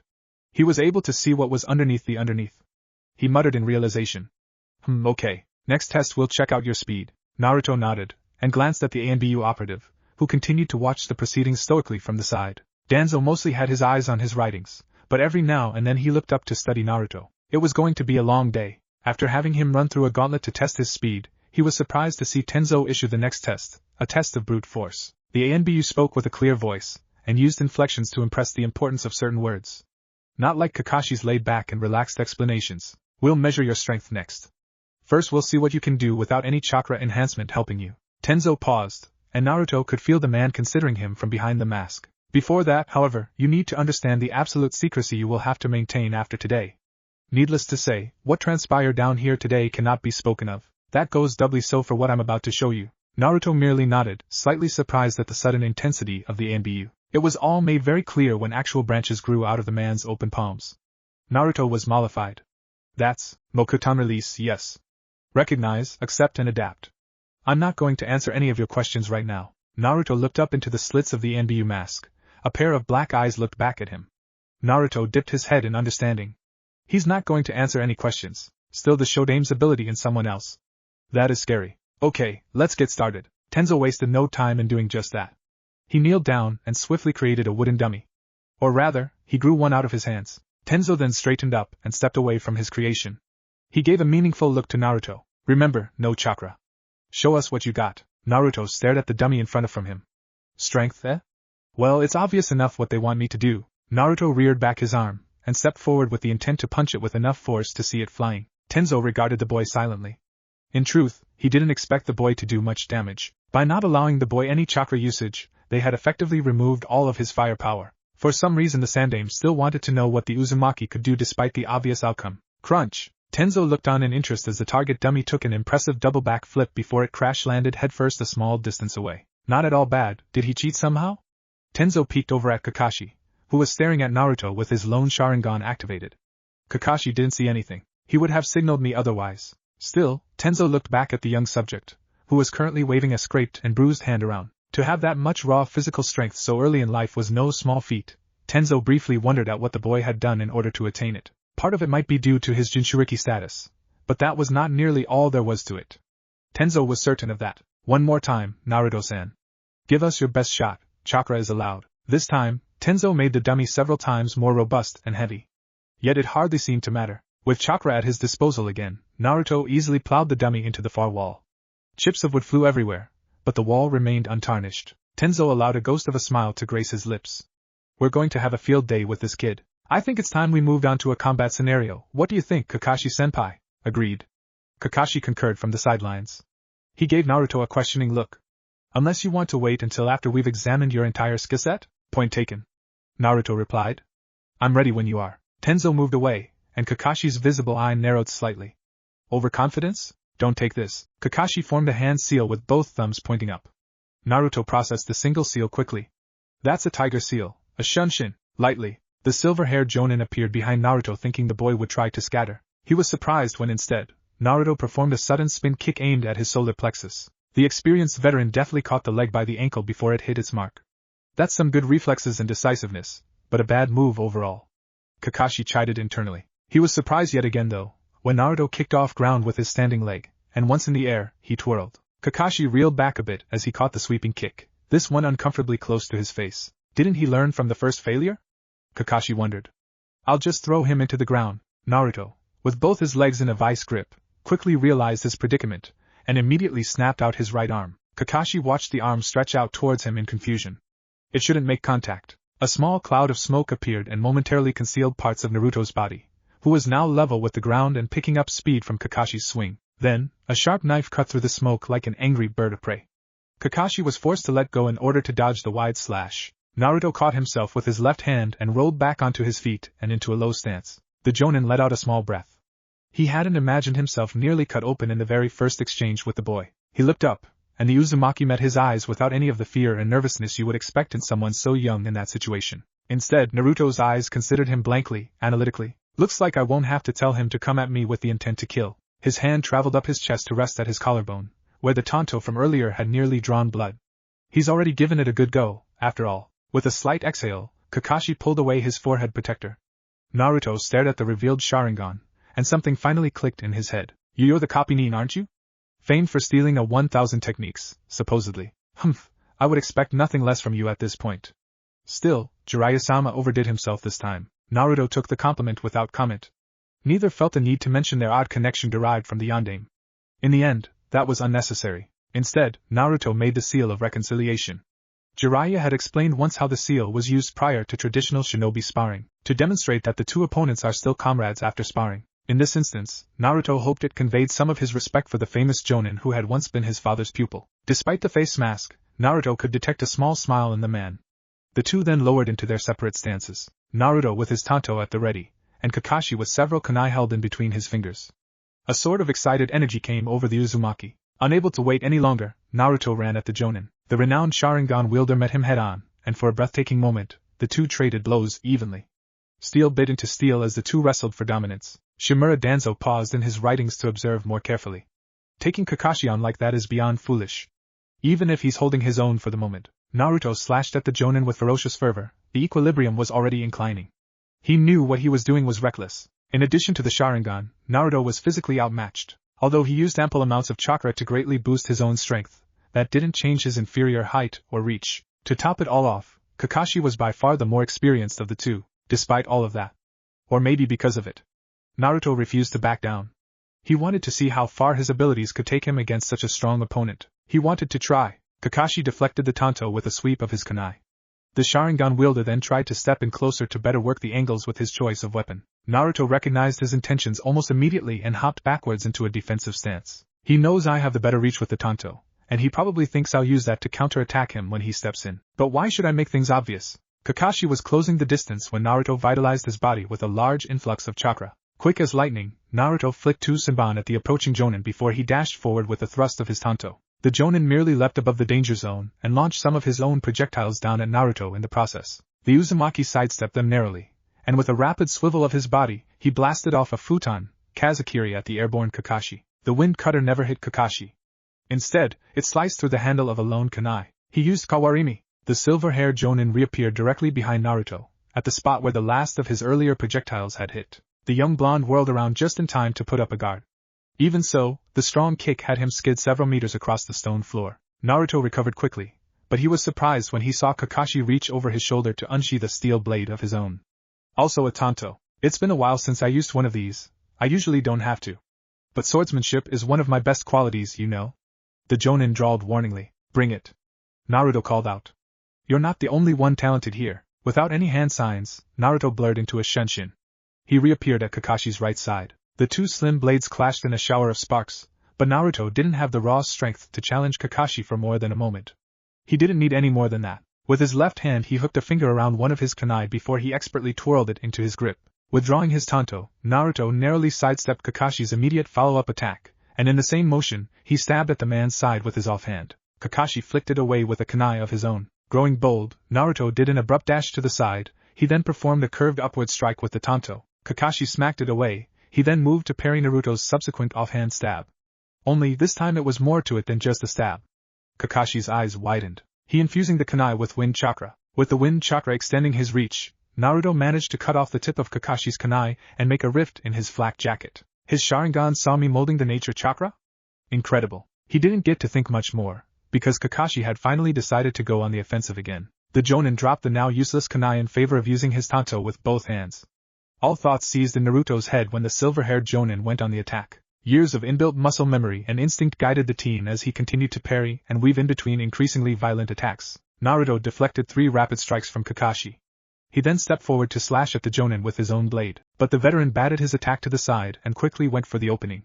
Unknown to Kakashi, Naruto also saw an opportunity. The younger duelist moved and used his left hand to grab and stop Kakashi's blade in its movement. Naruto grimaced in pain, and blood spurted onto the floor. Kakashi stared at him. Looks like you drew first blood. Naruto congratulated with an adrenaline-filled smile. Bad move, Naruto. The Jonin replied quietly, before channeling lightning into the blade. Or rather, he tried to, but the blade vanished in a small smoke cloud. Unbeknownst to the elite shinobi, Naruto had sealed it into himself. Kakashi barely contained his surprise at the sudden lack of his weapon. Naruto pounced at the opportunity with a feral grin.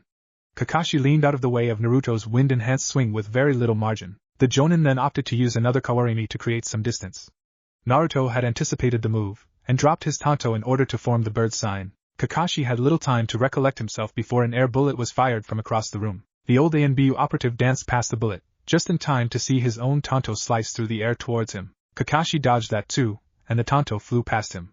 Only to realize Naruto was nowhere in sight. The tanto! He substituted. The Jonin whirled around with blinding speed. He only barely managed to stop Naruto from cleaving him in two. Kakashi's eyes bulged when he noticed the seal tag on Naruto's arm. No, scratch that, the clone's arm. The copy then exploded in a spectacular fashion.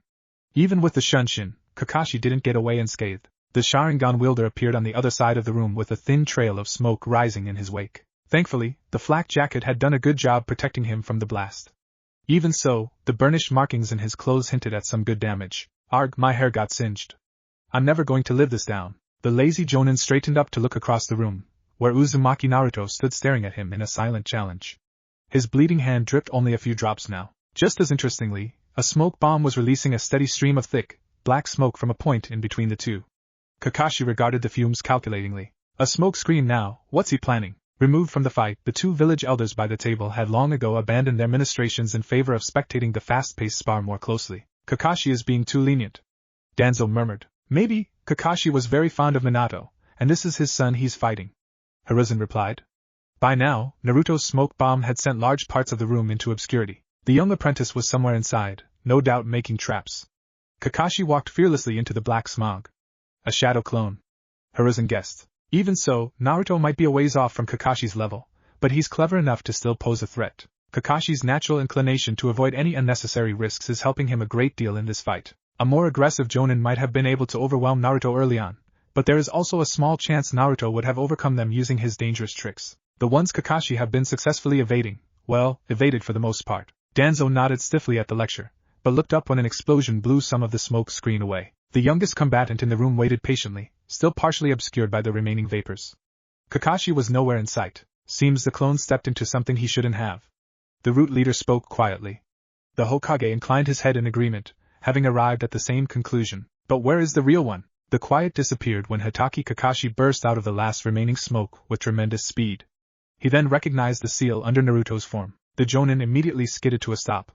Another explosive surprise? The two fighters locked eyes. Kakashi with his narrow three-tomo Sharingan, and Naruto with his blue ones. Some distance away and close to the wall, the real Naruto was observing events from a crouch. He resolutely held up a single-handed seal, and Kakashi's clone vanished in the resulting explosion. His Sharingan had failed to spot a seal behind him through some of the last smoke wisps. To be truthful, Naruto wasn't even sure which of them benefited most from an extended fight. He had the unfair advantages that came with being a Jinchuriki, monstrous endurance and vitality being the key factors. Then again, the more Kakashi learned, the less of a chance Naruto had in surprising him, and the experience gap would only become more noticeable as time went on. Either way, stalling any more would be boring. That thought hit him just as his spatial awareness kicked in. Naruto quickly dashed to the side. He never saw the projectiles, but he heard them clack into the floor behind him. Feeling imminent danger, Naruto quickly adapted a guard stance, which stopped Kakashi's heel kick. If only barely. Naruto didn't pause to check for damage, and quickly stepped in close to the Jonin and performed one of the first movesets Jiraiya had taught him. Kakashi deflected the entire combination series and returned fire with an open palm strike, which Naruto dodged by bending unnaturally low. From there the lithe teenager leaned into a handstand and executed a leg sweep. Kakashi jumped over his sweeping kick and came down at him with a kick of his own. Responding quickly, Naruto launched himself away and back onto his legs. A loud clang resonated through the air, and similar sounds ensued from the center of the room. Naruto managed to take a quick peek at his clone and its adversary, before another small-scale explosion shook the room ever so slightly. Naruto was back to observing Kakashi when he received his clone's memories. So, the last of our duplicates took each other out. As if on cue, both opponents charged ahead and met each other in a contest of taijutsu. Naruto made sure to never use the same move in the exact same way. He had to respect Kakashi's Sharingan. Nevertheless, despite using everything in his taijutsu repertoire, he still found himself on the defensive. The Jonin was just too good, and his Sharingan made it nearly impossible to go on the offensive. It was time for a strategy change.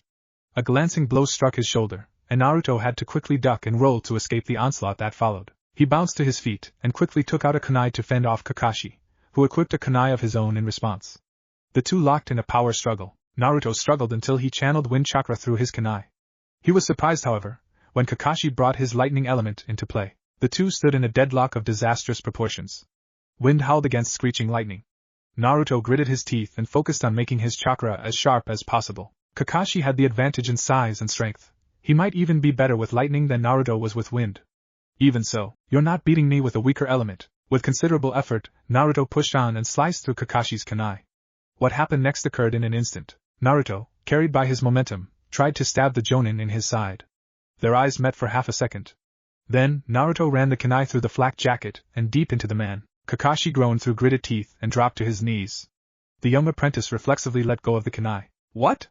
Did I know? It's genjutsu. He couldn't see himself taking Kakashi down with such a simplistic move. Earlier he had made the mistake of looking into the Sharingan for a split second. That's probably when he got me under. An acute sense of danger rose up in him. Was there any time left to dispel the illusion? Kakashi wouldn't hesitate in taking him down even if Naruto was effectively blind. He was sure of that. Naruto ignored the bleeding fake Jonin on the ground and quickly vanished from the spot in a Shenshin. He was fully aware that Kakashi could be literally anywhere. Naruto repaired on the far side of the room, high up on the wall. Not pausing to enjoy the view, Naruto coaxed out his chakra. Instead of directing it around smoothly as he normally did, this time he forcefully squeezed the chakra through his coils at a record speed. The power obeyed, and the mysterious substance coursed through him. Chakra was life, and Naruto always felt that to his very core when he used it. With so much of it roaring through his system, Naruto was standing on a dangerous cusp. He had to use some of it very soon or risk destroying his pathways. It had done its job, however. Any foreign chakra in him was without doubt long gone by now. Now it was time to weaponize the chakra. Naruto cracked open his eyes, and immediately spotted Kakashi on the floor below, sprinting towards him. The Jonin got more than he bargained for when Naruto bursted off the wall like a cannonball. Eyes wide, Kakashi threw himself to the side and narrowly avoided the fly kick. Naruto whirled around and fended off Kakashi's first strike. Naruto's chakra system was close to the boiling point by now, but he relieved some of the pressure by discharging a great deal of chakra into his taijutsu. Kakashi was caught off guard by the sudden explosive burst of power in the blonde. Naruto plowed into Kakashi's blocks, who winced every now and then at the fierce power of each strike. After another powerful attack, Kakashi adapted and took hold of a kunai. Naruto saw this and quickly changed his own stance into a more fluid and versatile one. With both palms held flat, Naruto attacked again. Kakashi dodged the attacks, and his eyes narrowed when actual wind blades extended out from the young shinobi's flat hands. That requires some serious guts, considering he could just as easily cut himself with that technique. It says something about his control over the wind element, though. Kakashi quickly understood how difficult taking the boy on at close range would be right then. A part of him wanted to use some of his more lethal techniques to even the field, but that was out of the question. Instead, Kakashi opted to make some space. He should probably check out how the boy did on the medium range anyways. Preferably, before he ran out of chakra.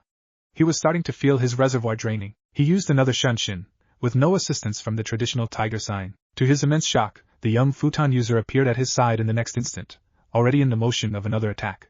He read me. Age-old instincts resurfaced in the XNBU, and Kakashi responded by lowering his center of gravity and striking out at Naruto in a vicious counter-attack. Electricity thrummed into life, and small sparks danced over Kakashi's hand. It was not quite a Chidori, but it was dangerous nonetheless. Surprised at the immediate reaction, the Uzumaki shifted himself to the right with a powerful chakra burst to his feet. The young prodigy whizzed past the lightning attack to the dismay of the Jonin. Acting in mid-movement, Naruto took a hasty chop at Kakashi with his wind style aiding him. The Jonin evaded the dangerous attack and took hold of Naruto's wrist. In response, Naruto reshaped the last of his pent-up chakra into his wind affinity. A concentrated burst of air escaped his left hand and hit Kakashi. The blast knocked the air out of the man and pushed him across the floor on the balls of his feet. Naruto didn't pause to look. Instead, he flicked a Senbon needle at the veteran before he ran to engage him again. The young blonde had realized something valuable. Unlike with his teacher, it seemed he could actually overpower Kakashi in the chakra department. That might be useful, because I can't fight him efficiently up close as long as he has his Sharingan active. Kakashi recovered quickly enough to dodge the Senbon, and before Naruto managed to reach him, Kakashi flashed through a hand sign so fast Naruto failed to spot it. The Uzumaki nimbly dug out a seal from his Fuinjutsu compartment. He didn't stop his run. Not even when Kakashi finished the jutsu by spewing a fireball at him. Naruto ran some chakra into the scroll and held it up towards the fire technique. The fiery red-hot ball was absorbed into Naruto's complex elements seal. Naruto clutched the scroll in his left hand and channeled a tiny trace amount of chakra into his right, where his trusty Tanto appeared in the next moment. He stepped up to Kakashi fully intent to continue fighting. But it was not to be. Enough. The two combatants stilled in their movements.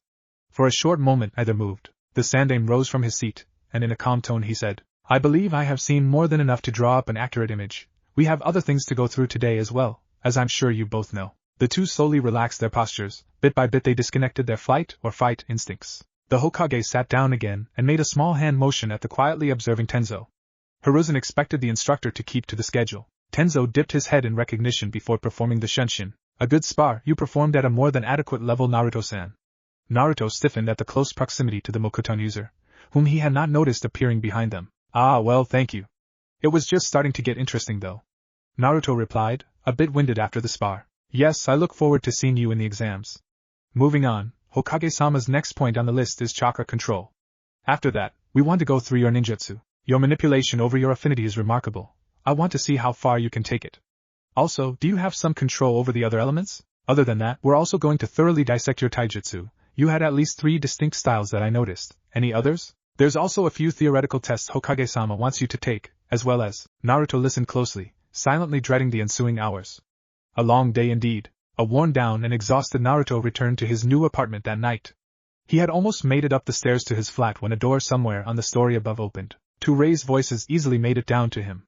He paused in surprise. I'm just saying you could try working with the team a bit more. Oh yeah? I don't see you complaining when I save your asses. Still, it's nice to see you guys appreciate what I do. A door slammed shut somewhere above him, and Naruto swiveled his head around to see a girl stomping down the stairs. Hadn't he been so tired, he might have moved out of the way. That was not the case, and he watched with detached feeling as the pink-eyed girl stiffly walked down the stairs with her fists clenched tightly. Their eyes met for an instant, and Naruto found himself hoping she wouldn't walk into him. No such luck. She attempted to shoulder her way through him. Instead, she grunted and stumbled back when she hit what felt more like a rock wall than a person. Her hands quickly reached out to grab the railing before sending the blonde a scorching look. Naruto didn't react at all. He merely kept his eyes on her. What's your deal? I'm not in the mood for this, the girl said loudly. Naruto released a small breath and walked past her. Yeah, you just walk away, and stay away too. Don't waste my time. I'm gonna win this exam. Doubtful. The simple reply infuriated the black-haired girl to no end. She turned around and stared hard after the incredulous boy. Naruto kept walking. What the hell does that mean? You think I'm not good enough, huh? I'm the granddaughter of the Tsuchikage. You shouldn't underestimate me. No, it's just that I'm probably gonna have to win it. He gave a tiny shrug. One that very clearly said tough luck. The audacity of the boy left the IWA genin stunned for a moment. Unbothered and tired, Naruto unlocked number 9 and walked into his flat without further comment. He did take some amusement from the frustrated groan he heard outside, followed by a mad dash down the stairs. Early morning, the Hokage office. Let me just ask you one thing, Hokage-sama. Have you become slightly unhinged in your age? Please, at least ask me something relevant, Shikaku. Sarutobi replied nonchalantly to his subordinate's abrasive question. The old leader had been in a perpetual good mood for the past few days. People had taken note of it, but the old man had omitted a clear answer to every question on the matter. Unfortunately, Shikaku Nara seemed to think he was becoming senile. Hiruzen couldn't really blame the man. Shikaku simply didn't have the pieces, nor was he aware of the game taking place. Konoha's resident mastermind took a calming breath at the Sandaime's unbothered dismissal. Very well, I'll start by asking why the hell you thought it was a good idea to invite IWA and Kumo to this exam. Or Kiri for that matter. You've asked me that a few times this month already, Shikaku, and to think some of the clan heads doubted they would even show up. Of course they showed up. We literally gave them a free pass into Konoha. Anyone would have taken that opportunity. The Nara shook his head, disturbed by the lack of impact his words had on the man in front of him. The Sandaime pointed to the folders sandwiched under his commander's arm. Financial reports, I take it? Give them here and I'll verify them. The Jonin commander handed the papers over almost reluctantly. We've reached a new low on funds. The new construction projects have proved themselves expensive, as I warned. We could at least have cut some costs by charging the stay of the participants. I never doubted your warnings, Shikaku, but charging their stay would be unwise. The Sandaime replied as he skimmed over the numbers. Shikaku let out another long breath. Hokage-sama, your recent decisions have left a lot to be desired. Certainly, Jiraiya-sama's return is wonderful news, but where do you keep the Uzumaki? Shikaku put his hands on the desk in front of him and leaned forward to stare at his leader's unbothered visage. The Sandaime continued to glance over the numbers. Shikaku let out his frustrations with the man. Why build all these new things? The arena, the apartments, why? The fact that we're going to host this vast exam of yours tomorrow is just great. My son will be there, and with so many unknowns participating I worry for his safety. him and the rest of the rookies. The Sandaime paused in his readings to look at his commander. The man met his gaze with steely determination. Hiruzen knew Shikaku's devotion was the sole reason he still had the magnificent Jonin commander at his side. Even so, Hiruzen could identify a fraying loyalty when he saw one. The Hokage held up 2 fingers with the air of a man who expected things to be done. Shikaku observed as 2 previously hidden ANBUs appeared in the darkened corners of the room. Both cleared out after activating a number of privacy seals behind some of the many canvases of the room. Shikaku Nara took a seat, inwardly very satisfied with the sudden turn of events. I take it you're finally going to explain some of this to me? The commander guessed. Yes. Some of it. 5 months ago, I received some peculiar news from our ambassador in Sunagakure, and it was a simple note. It stated how he had come to realize he had several matters left unattended in Konoha. He wanted to return home to put these affairs in order. Shikaku waited expectantly. Unfortunately, he never had a chance to return home. He died the day after he wrote the message. The Nara grunted, clearly displeased. This is why we shouldn't have stopped indoctrinating spies into our ally nations. Someone trained for that sort of scenario would have been far more able to cover his trace. Our diplomat might have survived. I still say we can't build our alliances on distrust, Shikaku, but I'll admit the idea is far more tempting now. In any case, I immediately had Ibiki thoroughly examine the letter. Our standard screening process never found anything, but Ibiki discovered something of note. Out with it, Shikaku replied. He disliked how the Sandaime had to be theatrical at times. There was no encrypted message, no hidden code, at least not in the actual words. However, the letter contained trace elements of things you usually don't find in paper, like pigments and paraffin. A light of interest flickered in Shikaku's eyes. I see, and what did Ibiki make of it? He realized no amount of staring at the note under the light would help. Instead he made this. The Hokage picked out a particularly thin paper from one of his drawers. It's a drawing. By covering the letter with this paper, Ibiki brought out the secrets by gently scrubbing a piece of charcoal over it. Very simplistic. Shikaku took the paper handed to him, his brows furrowed. He took a long look. His eyes were grave when he looked up at his leader again. A snake? Eating leaves? Yes. I also think it's lying on a sand dune, but it's a bit hard to tell. I understand how one can arrive at some conclusions from this, but still, it's far-fetched. The Jonin commander seemed skeptical. The Sandaime straightened in his cushioned armchair. This is not shogi, Shikaku. We don't have the luxury of a bird's-eye view of the entire battlefield, and everyone in it. I have to make do with what little intelligence I have, and ignoring this would be the height of stupidity. Shikaku nodded. He could agree with that. Exactly how many knows? Me, you and Ibiki. Jiraiya is also in the fold. Now I discovered this 5 months ago, and as you stated, this is a bit far-fetched. At the time I immediately contacted Jiraiya and gave him the gist of our discoveries. As is his wont whenever Orochimaru is concerned, he agreed to investigate. The Sandaime let out a small sigh. He trekked off with our young Namikes, and headed for Otogakure. Shikaku looked up in surprise. The new village just above our northern borders? Precisely that one. Its sudden appearance was suspicious in and of itself, and we knew Orochimaru liked to meddle. Frankly, at the time it seemed unlikely he was not involved with the village in some way. The incriminating letter we received convinced Jiraiya to look for clues after the snake, and as Jiraiya had no good leads on Orochimaru's whereabouts, he went to a place he felt Orochimaru might have been active, not unreasonable given the situation. But did he have to bring the boy? Shikaku questioned. No, but Jiraiya is of the opinion that Naruto is safest by his side. I don't really fault him for that, it's not wrong of him. Shikaku gave a slight shrug. The important thing is they made it out alive. They did, although not wholly unscathed. Naruto killed. Shikaku raised a brow in mild interest. He hoped there was a report. I take it Jiraiya-sama found something of note after going through so much trouble? The Hokage eyed his Jonin commander with amusement.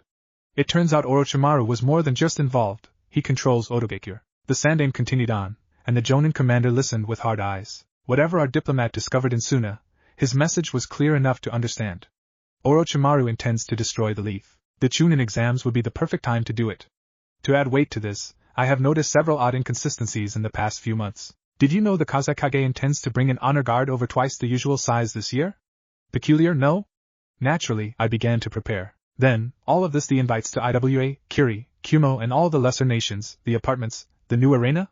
Shikaku listed. I knew the addition of the other nations would completely unhinge Orochimaru's carefully planned schemes. Now he has to adapt to a whole new set of players, and he can't lash out carelessly unless he wants to make enemies with the most powerful elemental nations. Shikaku shook his head slightly in an attempt to distance himself from the situation. You're aware this is a double-edged sword, right? Orochimaru could pin a lot of the blame on Konoha in a combat scenario. We're the hosts here. I fully expect him to try. We just have to make sure it does not happen. What you have to realize, Shikaku, is that I intend to make Konoha seem unbeatable through these little war games we like to dub as exams. I want the public to marvel at the capacity of our shinobi this year. Not bad thinking, but is that image going to hold up once we get invaded? The Nara murmured concernedly.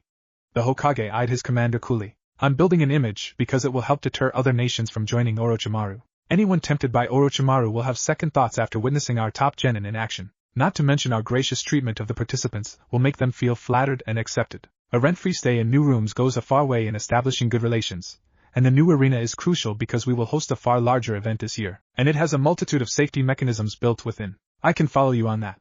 Except, our top genin? Whom are you referring to? The Uchiha? Or one of the Hyugas? A small smile stretched across the Sandame's face. He went beyond even my expectations. Our top contender in the exams is going to be none other than Minato's legacy, and he's developed even faster than I thought he would. Naruto? Shikaku blinked at the revelation, although, in hindsight, he should have expected it. The Sandame looked smug as he pulled out a folder from his desk. The Nara clan had received it, and opened the folder with curiosity. What he read was astounding. Is it all legitimate? He asked in marvel. The Hokage hummed affirmatively.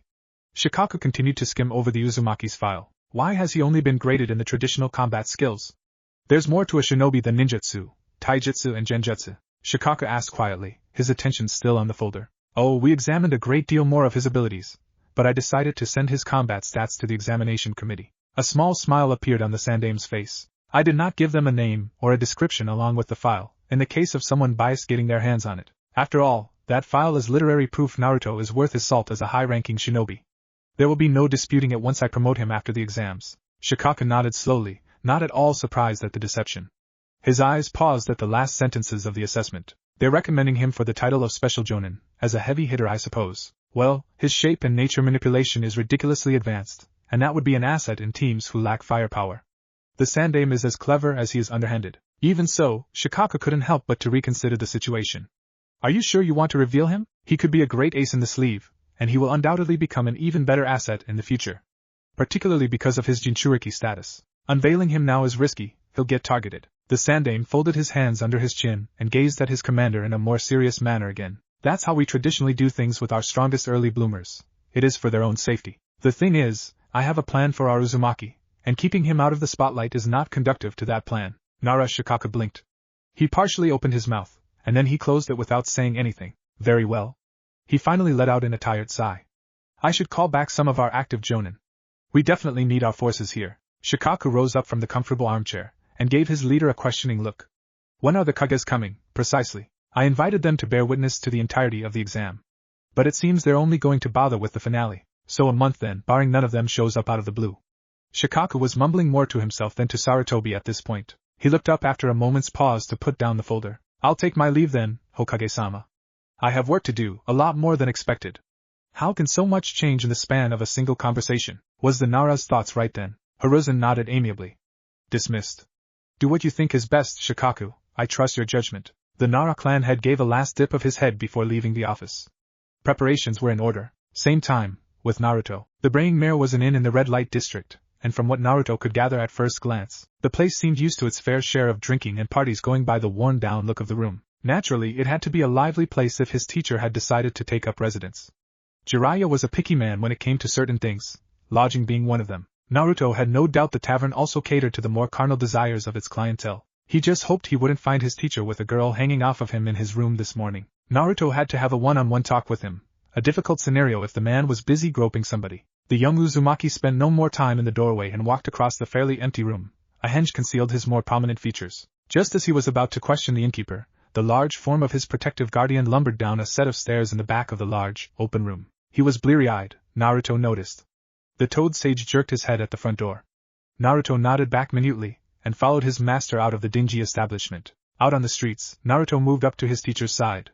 The apprentice only threw some half-hearted looks around them. He was supposed to remain incognito until the exams by order of the Sandame, but it irked him to lay low. I was wondering when you would show up. Jiraiya broke the silence first. His tone of voice was amiable, but an octave lower than usual. I had some errands to run. Naruto replied in the same low-key tone, and stayed in step with his master when he walked into a back alley. He wasn't lying either. Naruto had been a busy guy as of late. His intense spar with Kakashi had made some nicks in his tanto. A local blacksmith had mended the knife for a considerable sum. Chakra-conductive metals being difficult to work with pushed the price. Luckily, money was not really an issue for Naruto. More importantly, Naruto had snuck into Konoha's shinobi library the other day, for a whole slew of reasons. He had no access without any shinobi license, so stealth had been necessary. The fact that he was Jiraiya's apprentice was not official. Actually, his apprenticeship with the sage was knowledge only a select few people in the elemental nations were privy to. Ergo, Naruto had no shinobi license. Once inside the library, Naruto had went about acquiring a wide variety of writings. Firstly, he had gathered some few ninjutsu designs and old jutsu scrolls, simply out of professional interest. Then he ventured deeper. The administrative records and Konoha's mission details resided in a section all its own, and required additional clearance. Fortunately, Naruto had bypassed the security with relative ease after first employing some recognizance. When inside, Naruto had prioritized information regarding Danzo. As expected, there was no mention of Root anywhere. Naruto had gone over Danzo's old mission details in the hopes of learning something about the man, but whenever he thought he was getting close to something substantial, he arrived at another dead end. It occurred to him that Danzo might have enough clout to make subtle alterations to the reports, if the man hadn't outright lied during briefing or made changes afterward himself. Naruto didn't hold much beneath that man. Even so, with ample amounts of shadow clones, the young shinobi in training had been able to scour through thousands of pages in a single hour. He learned some things, and not all of them were merely trivial. Knowledge of Danzo's preferred taijutsu style and elemental affinity might just come in handy one day when Sarutobi was no longer Hokage. Not everything he looked at pertained to the leader of Root. He may or may not have stolen a file regarding Uzumaki Kushina. In fact, any information regarding the Uzumaki had been closely examined. That being said, Naruto took everything in with a pinch of salt. Not a lot remained of his deceased clan and village. He was always critical to anything he read about the Uzumaki. There were too many theories surrounding his destroyed clan for all of them to be true. Someday he might go to the ruins of Yuzushiogakure to look for answers himself. It would be a pilgrimage of sorts, a journey of self-discovery. A wry smile formed on his face at that. Jiraiya brought him out of his musings. Errands EY? Well, you're not the only one busy in town, I can tell you that much. I'm actually heading out to get a soak and relieve some of the tension. Wanna join? The sage ended his monologue with a questioning glance. May I'll pass. But I'll tag along with you for now. Naruto responded. The two were still walking through side alleys to stay out of sight from the public. Jiraiya gave his apprentice an appraising look. I spoke with the old man yesterday. He was pleased with your test results to say the least. The sage said. He was clearly amused. I haven't seen the results yet, actually. I have a meeting with him tomorrow before the exam begins. I'll probably have a look then. How much did you hold back? Jiraiya asked solemnly. Naruto shot his guardian a blank look. The Sandaime already had a rundown of what I could do, thanks to you. If I downplayed my skills much he would have noticed, the keyword here being much. Jiraiya interjected. Naruto dipped his head, conceding to that. I don't know if the Sandaime told you, but Danzo was there. Can't say I like the idea of him knowing everything I can do, I heard. So? What did you do? The man prodded. I never showed them anything unless they specifically asked for it, and I only held back when I thought I could get away with it. Too bad Tenzo had to be so insistent and thorough. I managed to keep a lid over a couple of things, but I still feel uncomfortable with that creep knowing my skill set so well. Hee, which is why you've come to the one and only, the great Jiraiya-sama this wonderful morning. The Toad Sage spoke with the utmost confidence in his words. Naruto disliked how spot on the man actually was. He tried not to show it though. Yes, that's why I came to see you, sensei. So you could teach me something new. Naruto replied. Jiraiya gave his young apprentice a knowing look. Naruto regularly called him by that title if he wanted to learn something out of the ordinary. I know what you're thinking, kid, but it's still too early for that. Something else we'll have to do. Naruto gave his teacher a sullen look. Why? What makes senjutsu so difficult? Well, one mistake and you're petrified, there's that. Jiraiya replied drily. When did I last do a mistake, sensei? Naruto countered. Jiraiya let out a long-suffering sigh. Forget about senjutsu for now, kid.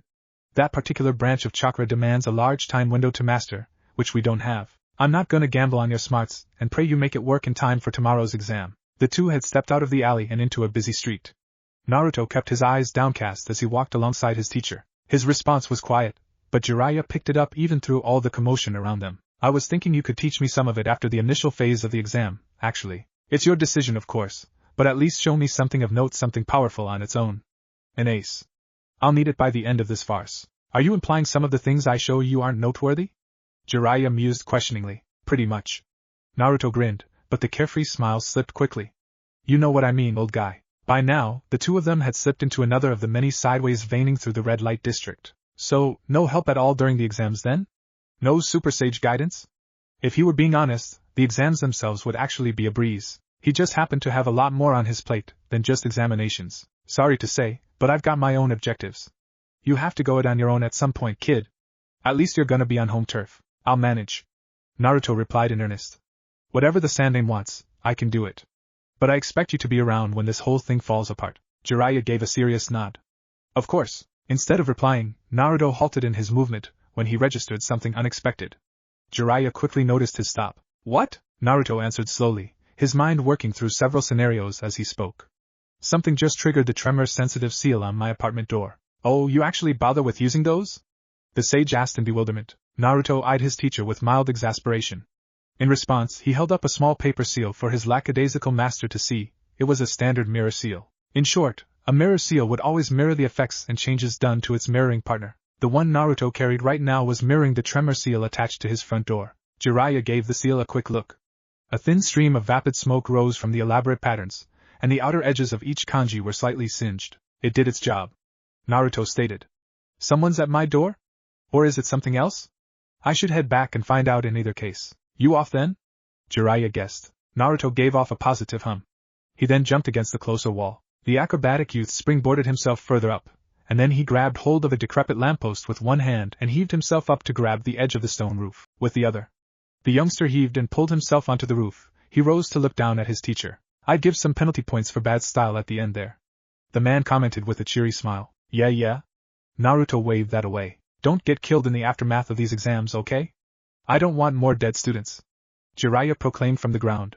His tone was jokingly, but the words were not. I don't plan to, Naruto said before disappearing in a silent shunshin. Jiraiya stared at the spot where his godson had been.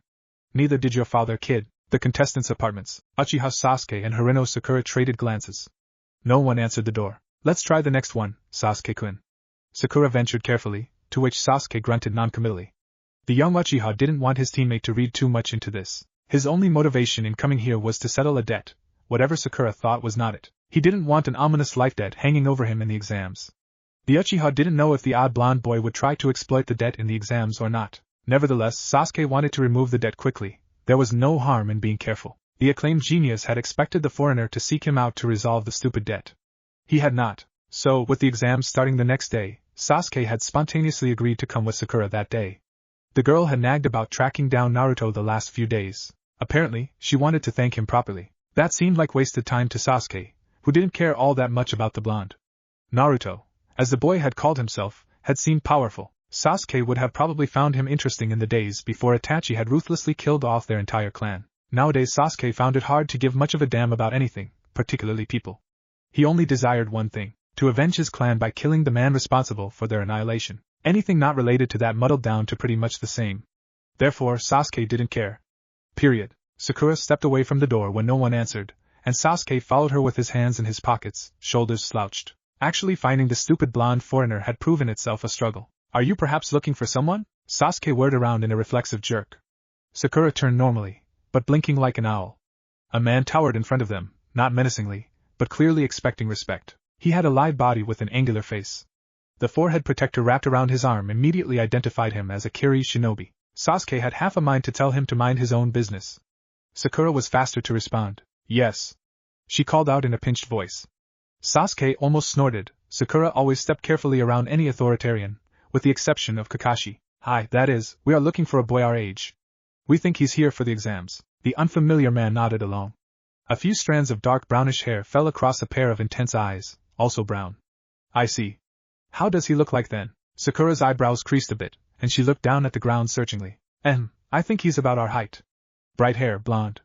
Eyes were blue or green, I can't remember for sure. Sakura trailed off and looked up expectantly at the shinobi. The Kirigakure Jonin crossed his arms and hummed thoughtfully, as if he was pondering something more profound. Well, I and the rest of my team were escorted here a few days ago with a whole slew of different teams.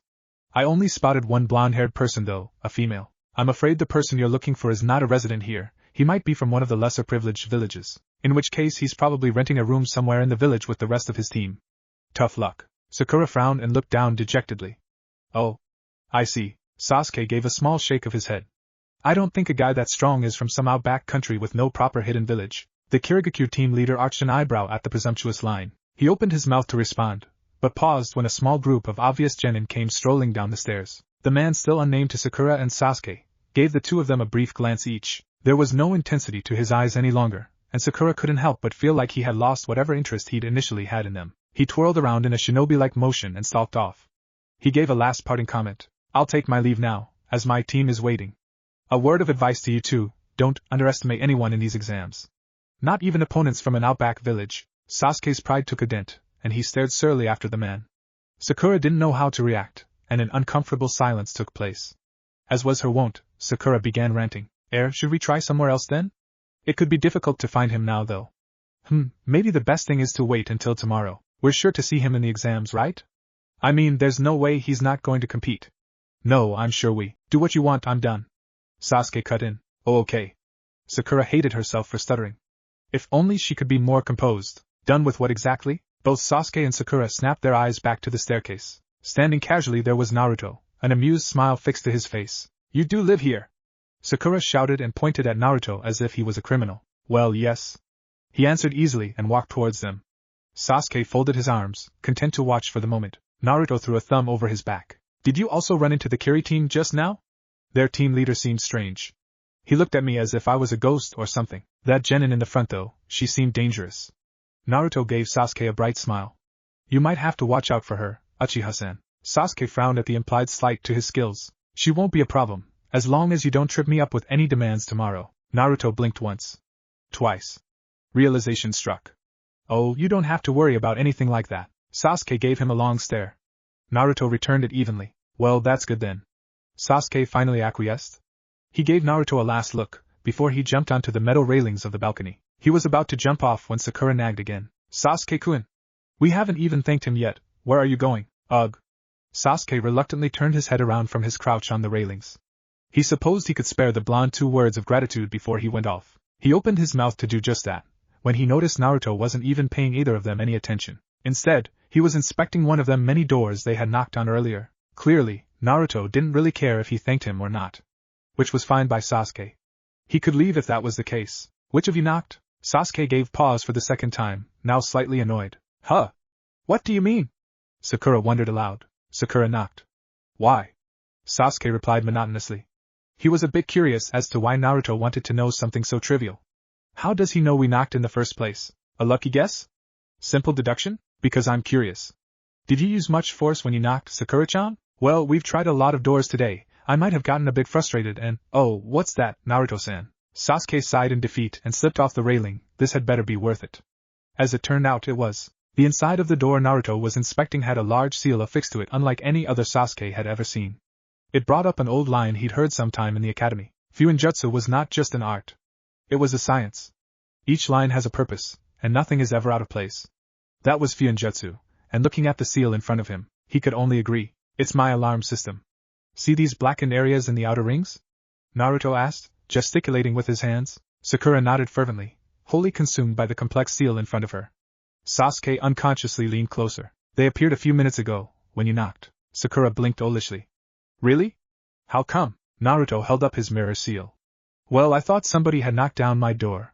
I didn't really expect you to be honest. Naruto gestured to the seal on the door.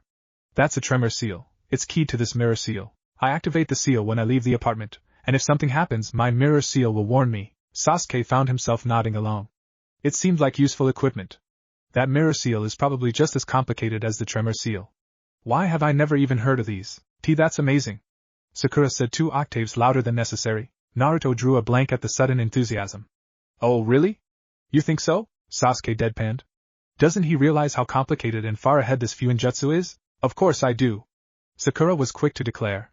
Did you make this yourself? I did. I have a lot more of this inside if you want to see some? Absolutely. Sasuke straightened up. It was about time to leave. I'd actually planned to finish my setup of the chemistry lab today, but that can wait for a little while longer. I can show you some of the weapons I have, if you like. Naruto spoke amenably, but with an undertone of excitement. Sasuke froze in his stretch, and Sakura's comment flew over his head completely unheard. Chemistry lab? A large Fuinjutsu repertoire.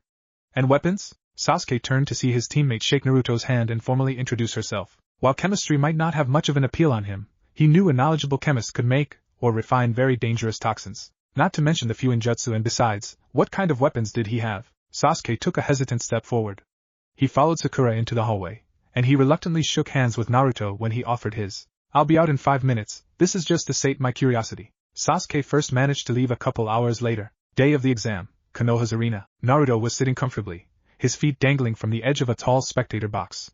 A VIP seating area, no doubt. The breathtaking view of the new stadium was something to behold from that height, but it went mostly ignored in favor of the assessment in his lap, an assessment of himself no less. The Sandaime gave it to him that morning, after having laid down what would be Naruto's first real objective in the exams. Looking down from his lofty perch, Naruto could only appreciate the view. Not only was the arena and the stadium massive, considerable effort had also gone into shaping the terrain the genin would fight on. There was a small desert zone, where dry cracked earth and jagged rocks dominated. An uneven and even rockier zone laid next to it. Small hills and the occasional shrub and tree dotted the landscape there. A small lake laid at the foot of this mountainous zone. Naruto considered the lake small, but he also thought you could probably submerge an entire house in the water without seeing the top. A couple of small rivers and a few streams snaked their way from the lake and into a forest-like area that took up a very sizable chunk of the arena. The green lush tree crowns so commonly found in Fire Country fully covered that zone. A large grassy plain stretched out from the forest, which eventually gave way to the rocky and dry desert area. A full circle, a small and thin island surrounded by a river on either side took up the center of the arena. Naruto could see partially vanished buildings, out-of-place stone archways and half-destroyed statues from his vantage point. A ruined theme, it would seem. 2 bridges connected the island to the rest of the arena. Definitely going to see some property damage over there. Despite the sarcastic thought, Naruto was impressed. Quite a few well-versed shinobi must have been working together in order to terraform the surface so thoroughly. It was a good example of how much more chakra could do, other than kill and maim others. There was already a large gathering of genin on the island in the center, and a slow trickle of teams was making their way towards that crowd. When in doubt, flock to the center.